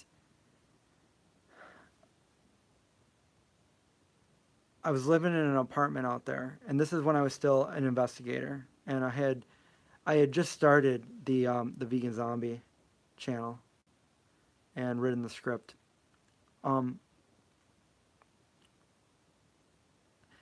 The girl I was dating at the time lived out in her parents lived out in Syracuse, and that summer we went to the just to drive to her parents in the neighborhood that they lived in. And when we were driving by her parents, there was like a yard sale at one of the houses down the street from her parents, and we ended up there was a like a chair out there, like a sofa. And I said, hey, what about that sofa? It's only $20. So she went out and looked at it. She's like, yeah, it's pretty decent. $20, it's worth it. So I'm like, oh, here's $20. See if the garage door was open. I go, see if they're home or something, and I'll go put it in the truck. And so she walked out and through the garage, and there was like a screened porch in the backyard, and she said there was a really, really old lady out there, and she said, I want to buy the chair. And she's like, oh, okay. Yeah, $20. So she gave her the $20, and we took the chair. And then we brought it back to Rochester at the apartment I lived in. And then I ended up transferring my job back to Syracuse. So originally I started working down in Washington, D.C., and then I wanted to get closer to home. So I tried to transfer closest to home, which I'm from Syracuse. My friends and family are from here. And the closest I could go at the time was Rochester, But then after living there for a year, there was an opening in Syracuse, so I moved to Syracuse. I'm like, yeah, I'm going to go back to Syracuse. And at that time, I had enough money saved. And I'm like, you know what? I'm gonna buy my first house. So I looked all over the place for houses in Syracuse, literally everywhere. And finally, it came down to this nice house for, well, the nicest house I could find that was close to the thruway for work, but also in a decent neighborhood for a decent price. So all of those factors compared to all the other houses I was looking at, I finally said, okay, I'm buying this house. And I did. And that's the house that I'm living in now. And this is the chair that I bought from this very house. This is the house where that old lady lived, where I bought this chair. And coincidentally, a year and a half later, I ended up buying the house where I bought the sofa chair that I'm sitting in right now. For some reason, something did not want this chair to leave this house. And I'm back. That's a true story. What are the chances?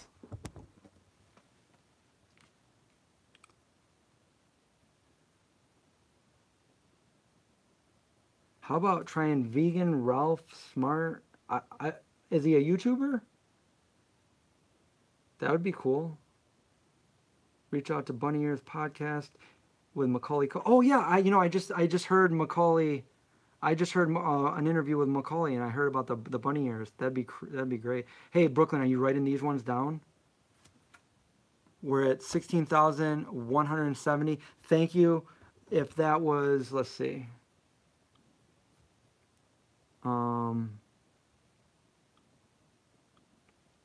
So did you guys hear the story? Was it?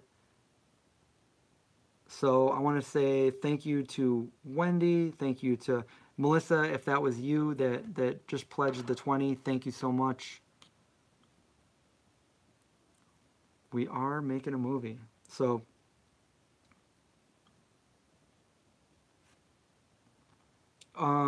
yes, Kimberly. They were, it was a really old couple in their 90s that lived here, and they died. And then the house got willed to their kids, who were like my parents' age, and they all had families and homes of their own, and they just wanted to get rid of the house for like a quick profit. So when I bought this house, it was like literally the room that I'm in now. This was all like paneling, so it was all that brown. It was all dark in here. It was all the brown color, and there was like shag carpet, and like the rest of the house was like, it was painted like weird colors, like pink, and tons of like really bad wallpaper. I had to do a lot of work on it just to make it livable. But yeah, that was the second story that I had. I haven't even started to tell you the scariest story because it's pretty scary, and I don't want to scare you guys away. We're gonna stay. We're gonna talk. I got my Walking Dead trivia game down there that I got from, I believe, from, did I get it for Christmas or from my brother-in-law?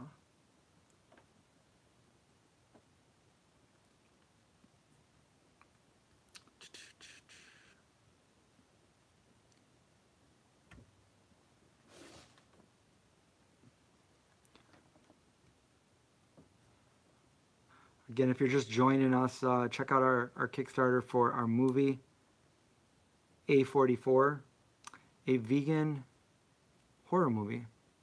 Vegan horror movie. Or a zombie movie with a horror theme.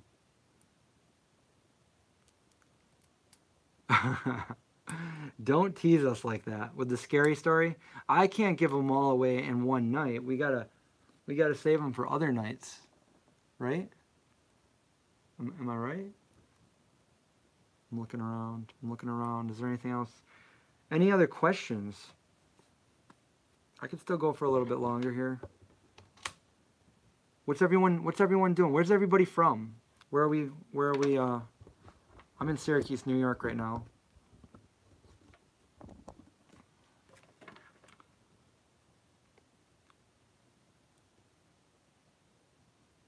Cor- correct. So, well, Brooklyn wants to make a point, and I think it's a good point because a lot of people were questioning it earlier.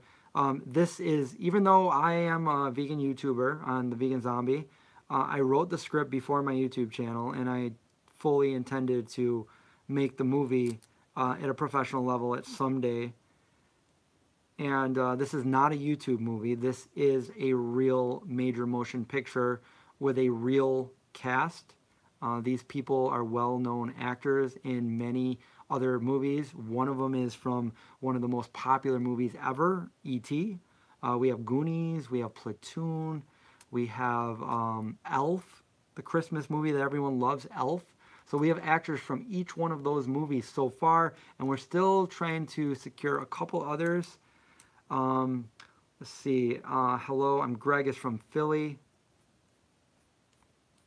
I've only been to Philly twice in my life, one in 1992, because I went there to like some ninja store when I was little, Asian World of Martial Arts. And then I was there, was it a year ago or was it 2 years ago for the running team? And it was very brief, and I went to Blackbird Pizza. And that's the only place I was there. And I've heard of so many other places in Philly to go as a vegan, but I've never, that's the only place. We have Mocksville, North Carolina. I haven't heard of that. The only vegans in this town. Yeah, that's pretty much how I was. I grew up outside of Syracuse. I grew up in Chittenango, New York. So if you look that up, it's the home birthplace of L. Frank Baum, who wrote The Wizard of Oz. So I was fortunate enough to grow up with that, with yellow brick sidewalks and very Oz type town where every year, or the first week of June, there would be an Oz Day parade. And when I was younger, some of the characters from the actual Wizard of Oz would go there. And my parents were big in the community, so we got to know the actual munchkins from the Wizard of Oz. And I remember when I was 14 years old, this is right after I went vegetarian, so this is way back in the day. I came home on that day, and when I walked up the stairs into the living room, I was greeted by all of the munchkins from the Wizard of Oz sitting at my dining room table. And I did a vlog video actually on this channel, the Vegan Zombie second channel, where you could see it, and I show the actual postcard that they all signed for me. It was kind of surreal that, you know, at 14 years old, you know, a movie that I used to watch every year. I used to love that movie, but I've overwatched it just because we would always watch it, and I don't think I can watch it again. Not for a while. But anyway, yeah, that's my Wizard of Oz story.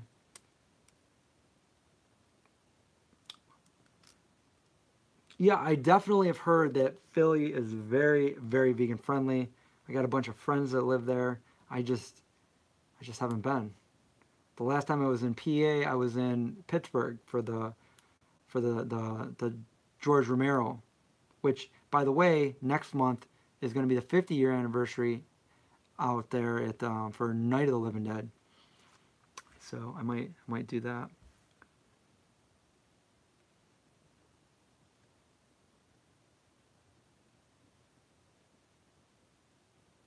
Jennifer, did that just happen now, or is this a story from my cat was acting strange and I heard a noise downstairs, so I went down and all the things from my purse were neatly laid on the table and my sunglasses were missing.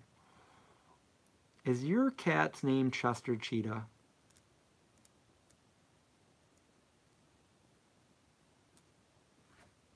I'll scroll back and read. Oh wait, are you telling a scary story? What's going on here? Oh, I got a ghost story for you. Oh, I had gone through a divorce, lost my apartment, and had no place to go. So a friend offered me a place to stay. So she was at work one day, and I had just showered. I called my friend and asked her if she had been home, looking through my purse, and she said no. Why would I? And I told her what happened, and she said she would tell me what was going on later.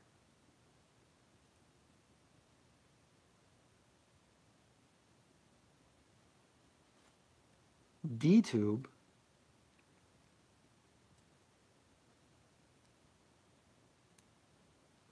When she got home, she told me in a hard times in hard times. She had a ghost that would appear in her life during hard times.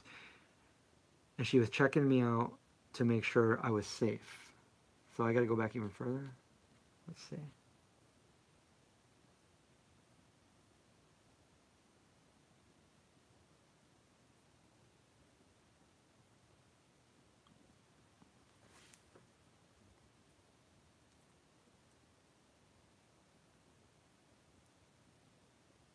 Decentralized tube.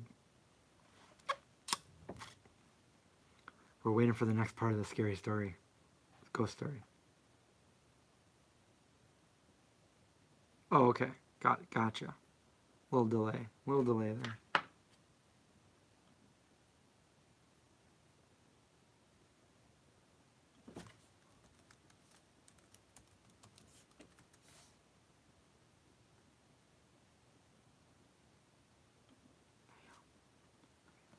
I am a friendly ghost.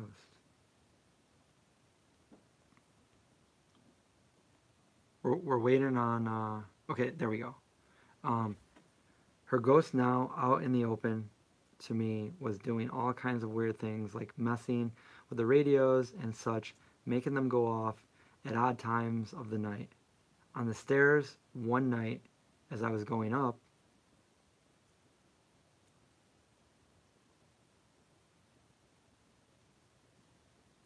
oh, you know what? I was going to tell the story. Somebody wanted me to tell, I don't know if they're on tonight, about the UFO story I had.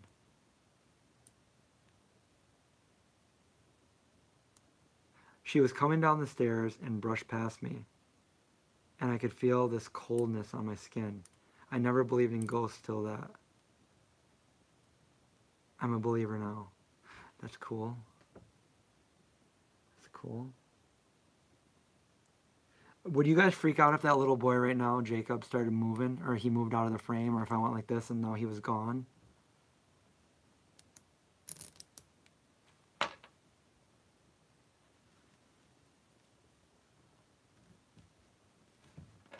I guess I could tell you my scariest. I could tell you a UFO story that's true.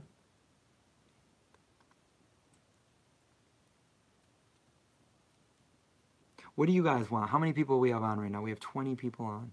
What do you guys want to hear? Do you guys want to hear a ghost story? I need to hear an overwhelming yes, because some people don't like that. Let me think. The scariest thing that ever happened to me isn't really a ghost story, but I did see something. Yes, and I'm alone in my living room. UFO. Okay. The UFO one's cool too.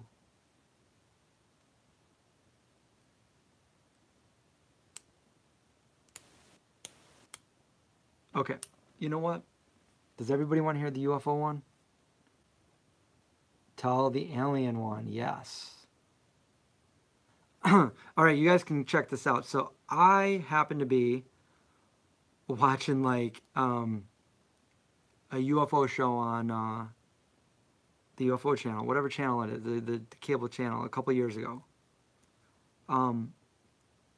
Just a UFO thing, and it caught my attention because they were like, all right, back in 1968 at Maelstrom Air Force Base in Montana, and you know, there was the nuclear silos there that they were guarding and stuff, and there happened to be this weird light and UFO kind of like unidentified flying object, yeah, around there, and an actual local sheriff saw it go down in a ravine, and he called, and the Air Force intercepted it and came in and said, okay, we are taking over now, and I'm watching it, so I could actually see the actual sheriff nowadays, because this was way back in '68, and he's saying, you know, like, he took me away from the scene, and that was it. I never saw anything about it again, and it was hush hush. They never talked about it again. But since then, it has been declassified, so you could look it up and research it. Now, the reason why this particular one came to my mind was because my father was in the military. He was drafted, and he was 19, 20, And one of the places that he had to serve at was he was at Maelstrom Air Force Base. He was in the Air Force. He was a military police, and he guarded the missile silo. And I said, Dad, do you remember anything back in 1968 at the base you were at about a UFO? And he just kind of smiled, and he's like, uh-huh. And I'm like, tell me about it. What happened? Do you remember this specific incident? And he started telling me, he's like, yeah, I was there. I heard everything over the radios. It was at the, I was at one base and my buddy was working at the other base. It happened to be at the base he was at. I heard everything go on over the radios. And then I saw him the next day and I said, well, what exactly happened there? He's like, can't talk about it, Tom. And I'm like, he's like, what do you mean? He's like, can't talk about it. And my dad told me that story. So my dad got intrigued from me telling him that I saw it on TV. And he went and did a little research and found it declassified. And next time I went over there, he had the entire case printed out and he slapped it down in front of me on the table and said, there it is. And I went through it and I read it and I'm like, this is exactly what I saw on the TV show and you were there. So he confirmed that, yes, it really happened. Crazy. That's the UFO story.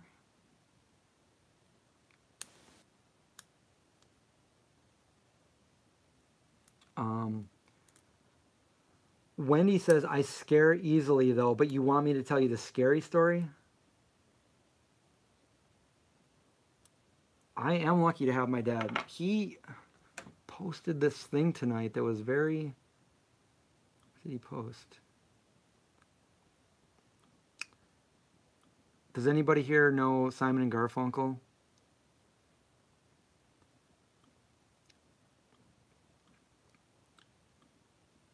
I'll just show you guys a personal post that my dad posted tonight. Now, let's see. Unless you guys don't want to see it, then I won't show you. You don't have to see it. Okay.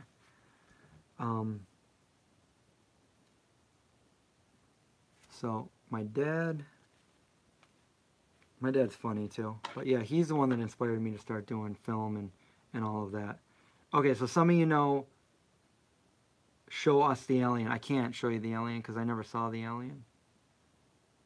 I might have seen an alien, but not that time. That was my dad. That was before I was born.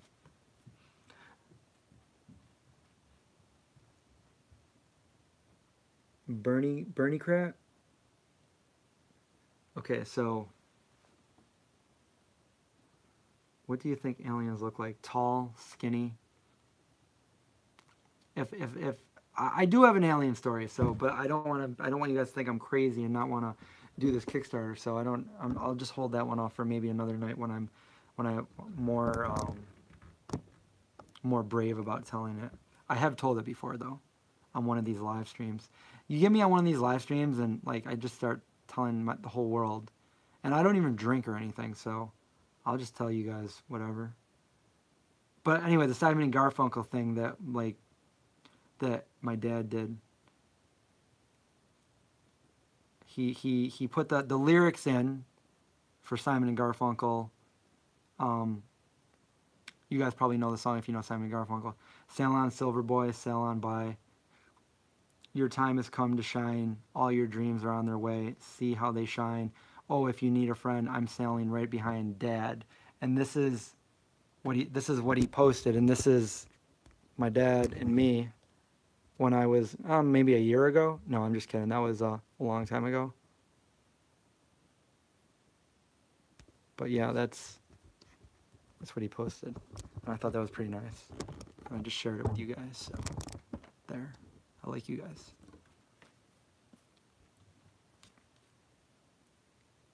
And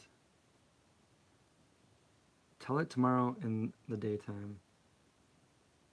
I did post that somewhere before. That's probably on a Father's Day or something.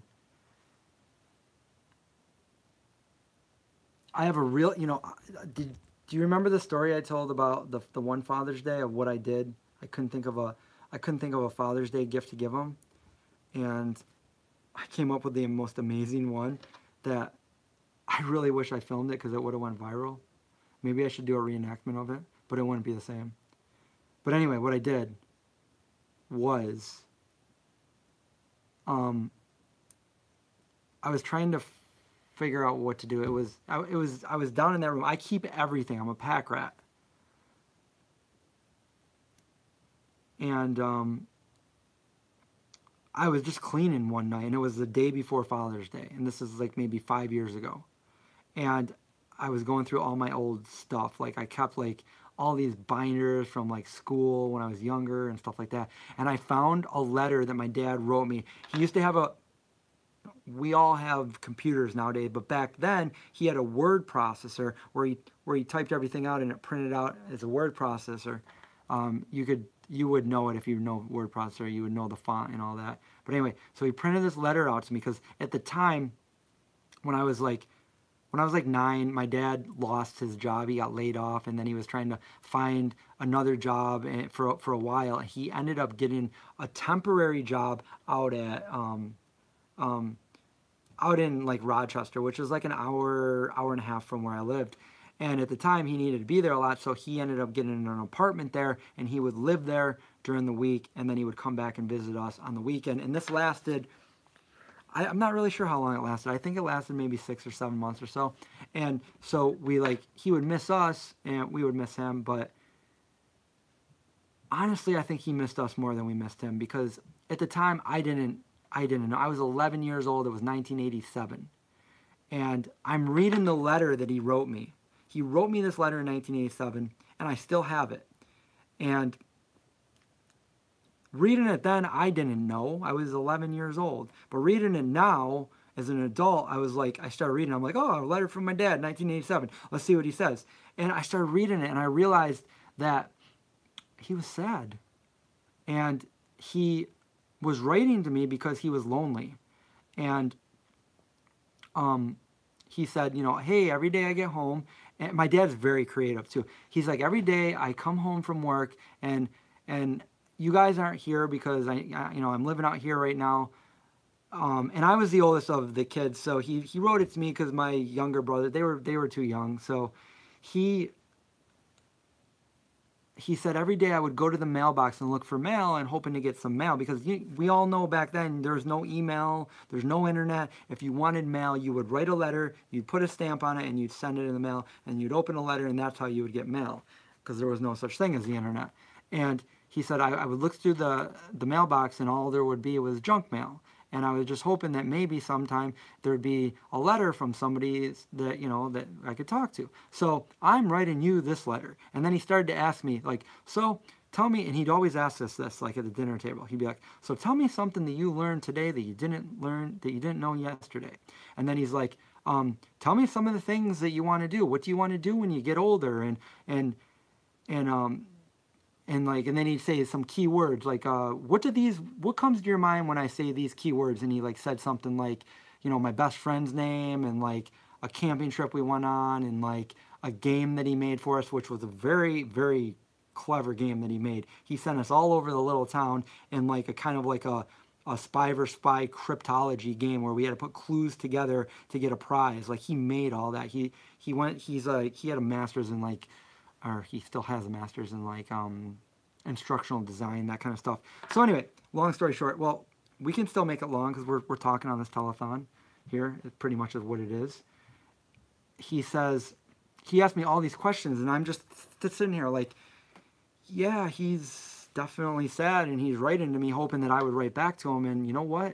I'm a little brat. I never wrote back to him. So you know what I'm going to do? I'm going to write back to him right now. 30-some years later, this is going to be the Father's Day gift. So I bought a Father's Day card, just a generic card, and I start writing on the card. I'm like, hey, Dad. And I proceeded to answer the questions that he wrote to me in 1987 without him knowing why I'm answering these questions. I'm like, hey, Dad, yeah, school was good. I ended up graduating from high school and then getting my bachelor's degree in this. It's fine. I ended up getting a job, and now I'm doing this for a living, and it's okay, and blah, blah, blah, and answering all these questions, and like, yeah, and I just answered all these questions for him. And I said, Happy Father's Day, and read the attached letter. And it was the original letter. So he opens it, and he starts reading it, and he's looking at me like, what are you talking about? He has no idea why I'm saying the things I'm saying. And then he gets to the part where it's like, read attached letter, and he starts reading it, and it all comes to him, and he's like, and he had a little tear. And then my mom's like, give me that, and she reads it, and she starts crying. And then my sister's like, let me read it, and she reads it, and she starts crying. And then my other brother's like, hey, let me read it. So he reads it, and he doesn't cry, but he's like, well, that was pretty good. I thought that was one of the best Father's Day things that I gave him. I still have that letter, so I regretted that I didn't videotape it, because I really feel like that would have been like a viral video to go around, like me answering the questions that my dad sent me, what, 30 years ago? 89, 40? Yeah, 30 years ago. Oh, now everybody's crying. You guys are not going to want to come on my live streams if I'm making everybody cry. But yeah, that's priceless, right, Kimberly? That's definitely, that's, sorry, now everybody's crying. Everybody's crying. We're making a movie. Please go pledge. There's the mail, yeah.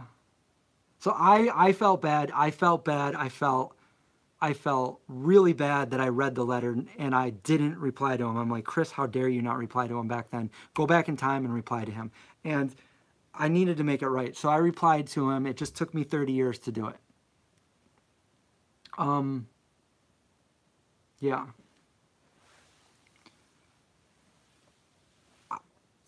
Yeah, what was I going to say? I almost wanted to say this other thing, but then maybe I'm going to make a script for this in the future, so I don't know. Maybe I won't say it. Maybe I'll keep it to myself.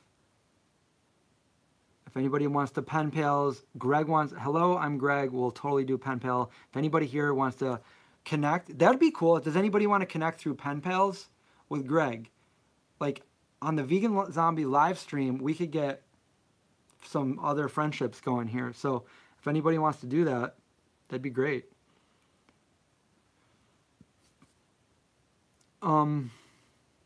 I do want to have a small cameo for my dad and my mom in the movie. That would, very, very small, because, you know, we got a lot going on, but that would be cool. Put them in there. Again, we're funding a movie. If anybody hasn't gone over and checked it out, the link is right there. Brooklyn just messaged it.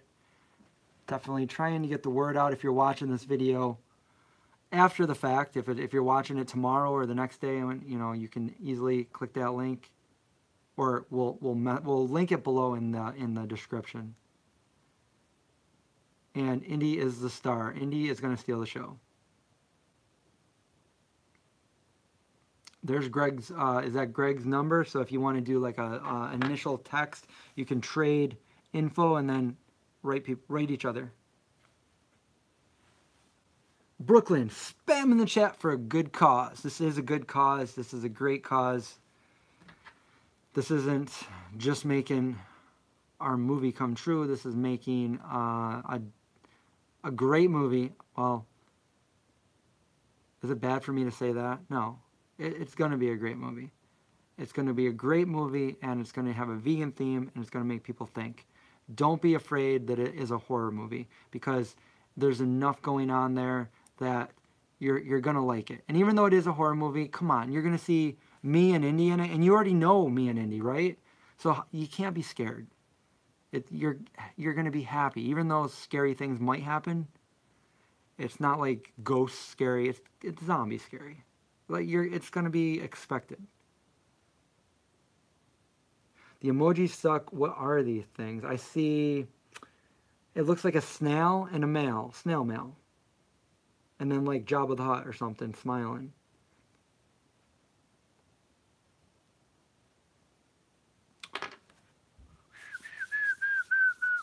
What else? What else can I talk about here? What else can I say? Does anybody else have any questions they'd like to know?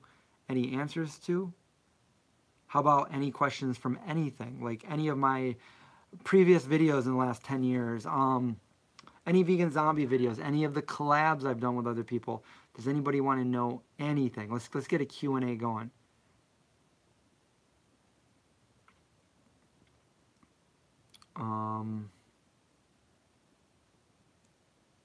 Yeah.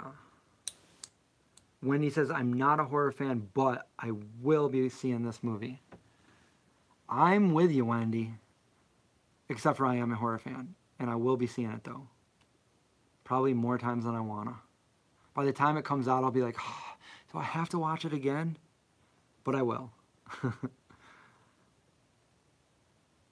Brooklyn, how would you describe your filmmaking style? Oh, and Vegan Zombie.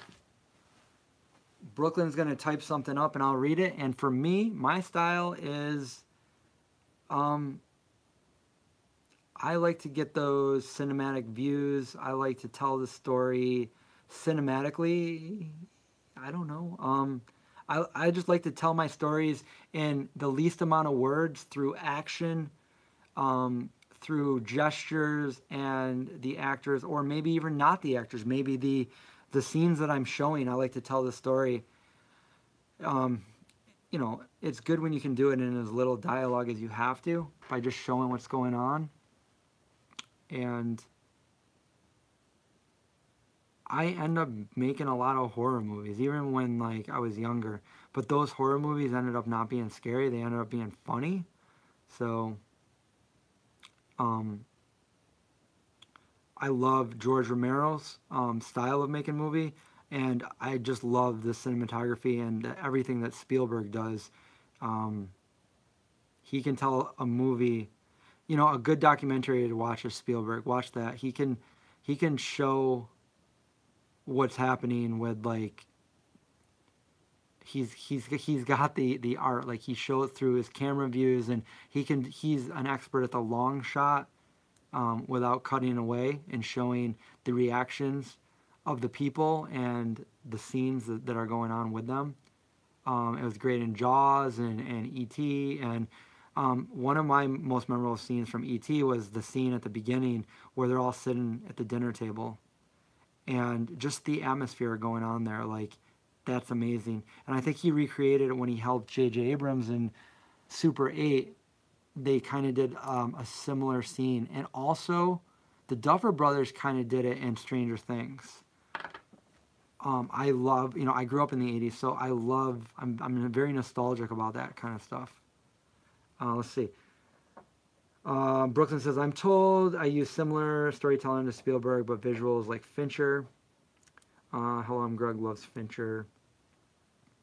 Oh, Harmony Korine from Kids. I actually met Chloe Sevigny, that was in Kids back in like 1995 or 6. I was on the set of Palmetto, which had Woody Harrelson in it. And I met Chloe. Gus Van Sant, he's got a good one. He's got some good stuff. The Last Days, and which reminds me, that's kind of like Stanley Kubrick. He's got the very long, drawn-out shots. Will this premiere be in Syracuse? I really want it to be in Syracuse, or at least one of them premiere in Syracuse, as well as probably California. Oh, my phone's about to die. Let's just put that. How long have we been on? We've been on for 123 minutes. The Coen brothers. My favorite actor is Macaulay Culkin. Macaulay Culkin is a good actor. I mean, Home Alone is one of my favorite Christmas movies. And again, the way they film that, it just brings back nostalgia. He's good in The Good Son. He's good. He's a good actor.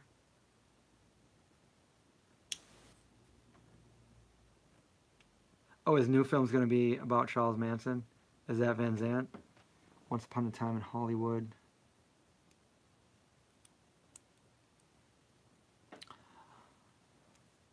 Did somebody just see Jacob move? Did he just adjust his hat? See, I'm always afraid that I'm going to look back and the hat's not going to be on him. That's like so Twilight Zone. Oh, Quentin is. Okay.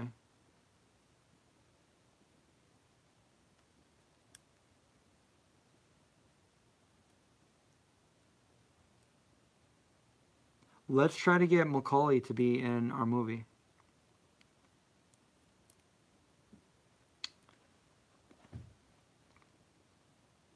That would be cool. That would be cool. You're not trying to look at Jacob. Do you want me to put Jacob away? I'll put him back behind the chair.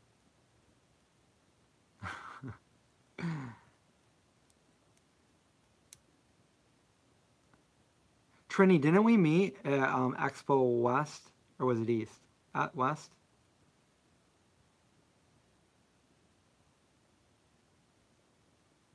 Strong visuals are definitely, because you want to portray what's going on more than you don't want to have characters have to explain what's going on.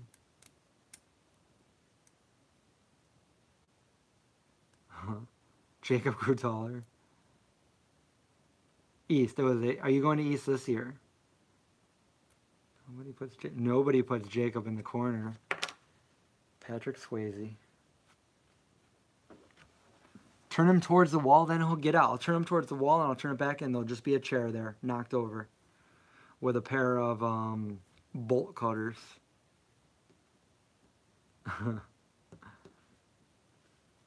Nobody puts Jacob in the corner except for Vegan Zombie. This is...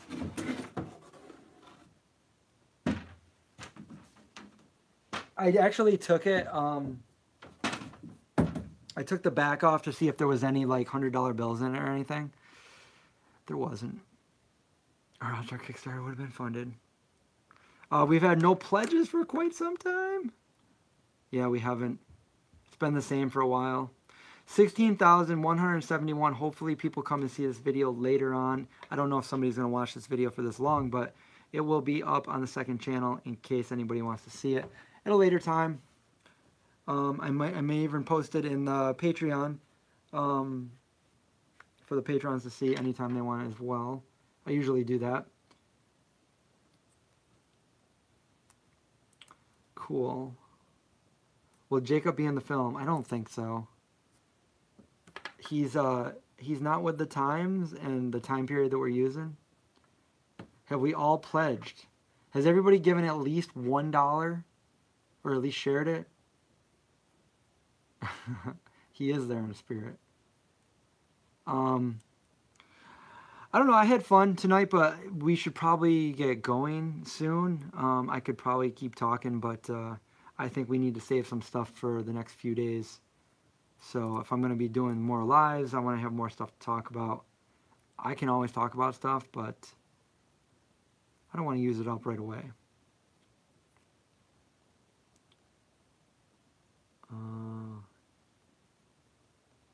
We could hang him on the wall for a behind-the-scenes joke, Brooklyn says. Find Jacob in the movie. That could be like one of the Easter eggs. Find Jacob in the movie.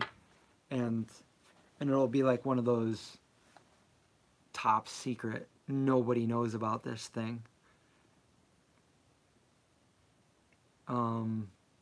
Jacob's Ladder, that was a good one too. Pretty crazy. I'm hungry. It's time to go get a snack and take Indy for a walk. I like to go for walks late at night. It is 1 o'clock here. This is still kind of early for us. We usually go at like 3 or 4 in the morning.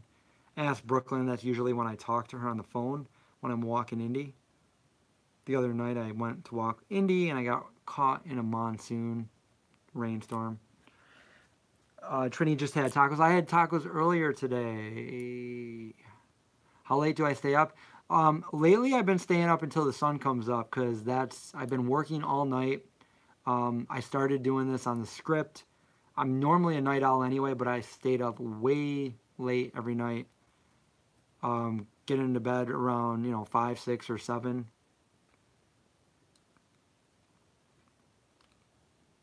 Brooklyn is in California. So, yeah. Brooklyn has an adorable squirrel named Willow. Maybe we'll post a picture of Willow for you guys on the Kickstarter. Yeah, this is the time that I usually go grocery shopping too because there's nobody in the grocery store. Except for that lady all dressed in white.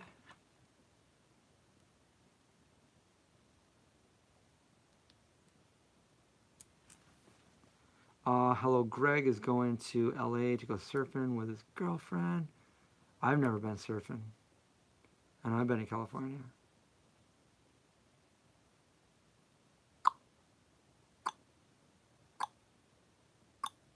What else? What else?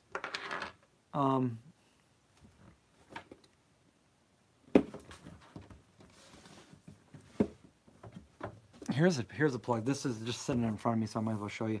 These are my really good friends, Chad and Derek Sarno. Have you guys seen their cookbook? The vegan cookbook by Wicked Healthy.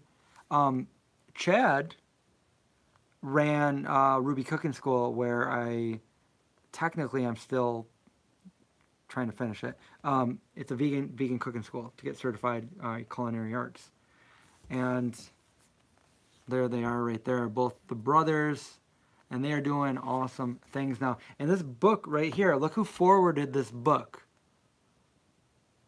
Well, it's backwards, but it's Woody Harrelson, who's a vegan. The book is amazing. And so are they. If you guys want to check them out, Wicked Healthy on Instagram. It's pretty cool. We got Derek Sarno and Chad Sarno. Now, Derek, he often posts. I don't know if he's still there, but he was posting. He also is friends with the squirrels. They come right up to him and they eat out of his hand and stuff like that. But he also helped rehabilitate a wild fox, and it was amazing just watching over the months of, I think his name was Buddy the fox, and he was in bad condition when he first saw him. And he didn't take him in or anything. He just every day would go out there and give him some food with some medicine in him, in the food, and just let him come and eat the food. And as the weeks and the months went by, you could see that this fox would come over, and he was still shy. He wouldn't touch him or let him pet him, but he would come over and just kind of sit next to him and eat the food and just kind of sit there. But if he tried to get closer and pet him, he would run away. And you could see his fur got a lot better, and you could tell he was like hurt at the beginning, but he healed pretty well and he looks healthy.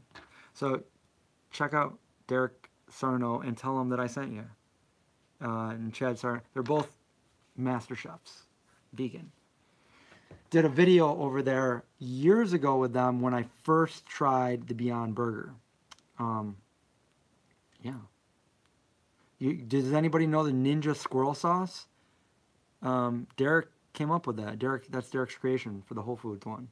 Ninja Squirrel Hot Sauce. Billy is, I didn't know that. I didn't know Billy Corgan was vegan.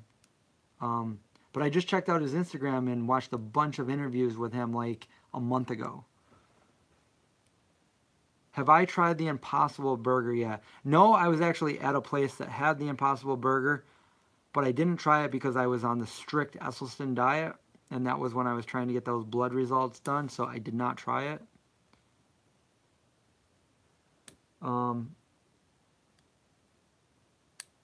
Wait a minute here. Wendy says, is it oil-free type healthy? Oh, this.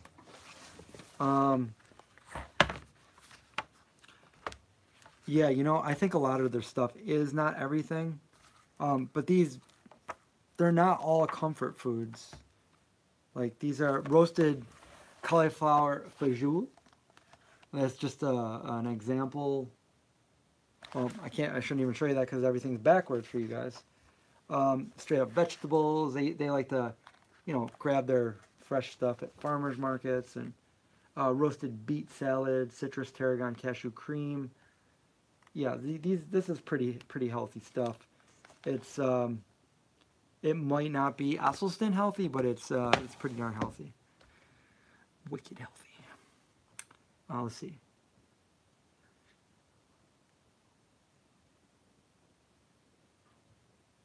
Yo, you should get him on that show. Oh, I saw that show, The Hot Wings, where Natalie Portman did one where she ate vegan hot wings. Talk about A44. I can't do hot, so I would do it to plug the show, but I would be hurting because the hottest I like to go is Frank's Red Hot. Any local morning shows you could go on to? I would love to. I just got in Syracuse.com today. They wrote a pretty nice article. What's the name of this cookbook? It's called The Wicked Healthy Cookbook. The Wicked Healthy. Free from animals. I know that's backwards, but The Wicked Healthy Cookbook.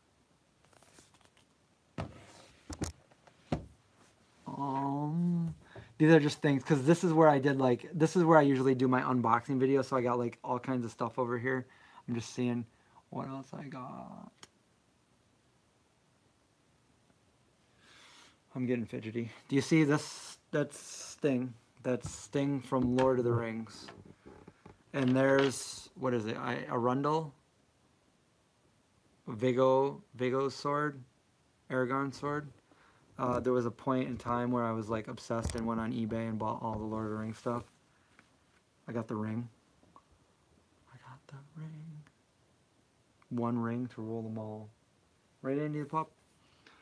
Alright, so if anybody wants to go and support us one last time before... You can do this at any time, but give some donations. I know it's late at night. So this would be perfect for maybe the people over in Europe waking up. If you want to wake up at like 7, 8 in the morning.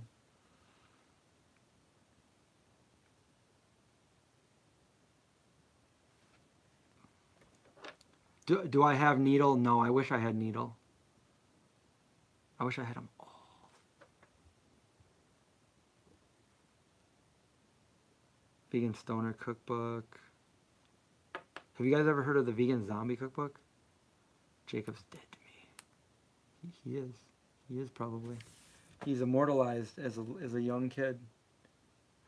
All right, guys. Well, I don't see any more questions, and you guys know what we're doing. I will definitely be doing more of these live. Well, how do you guys think it went? Do you think we should do these on the main channel or this channel? Maybe do another one on the main channel, but just keep it a little bit shorter? I don't know.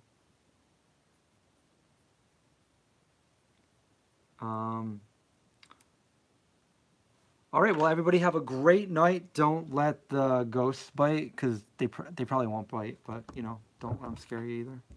And I'll see you guys next time. Thank you to all who supported. I appreciate it. Brooklyn appreciates it. And I'm sure once this movie gets out, the animals will appreciate it. I'll see you guys later. Have a good night. Stay away from zombies.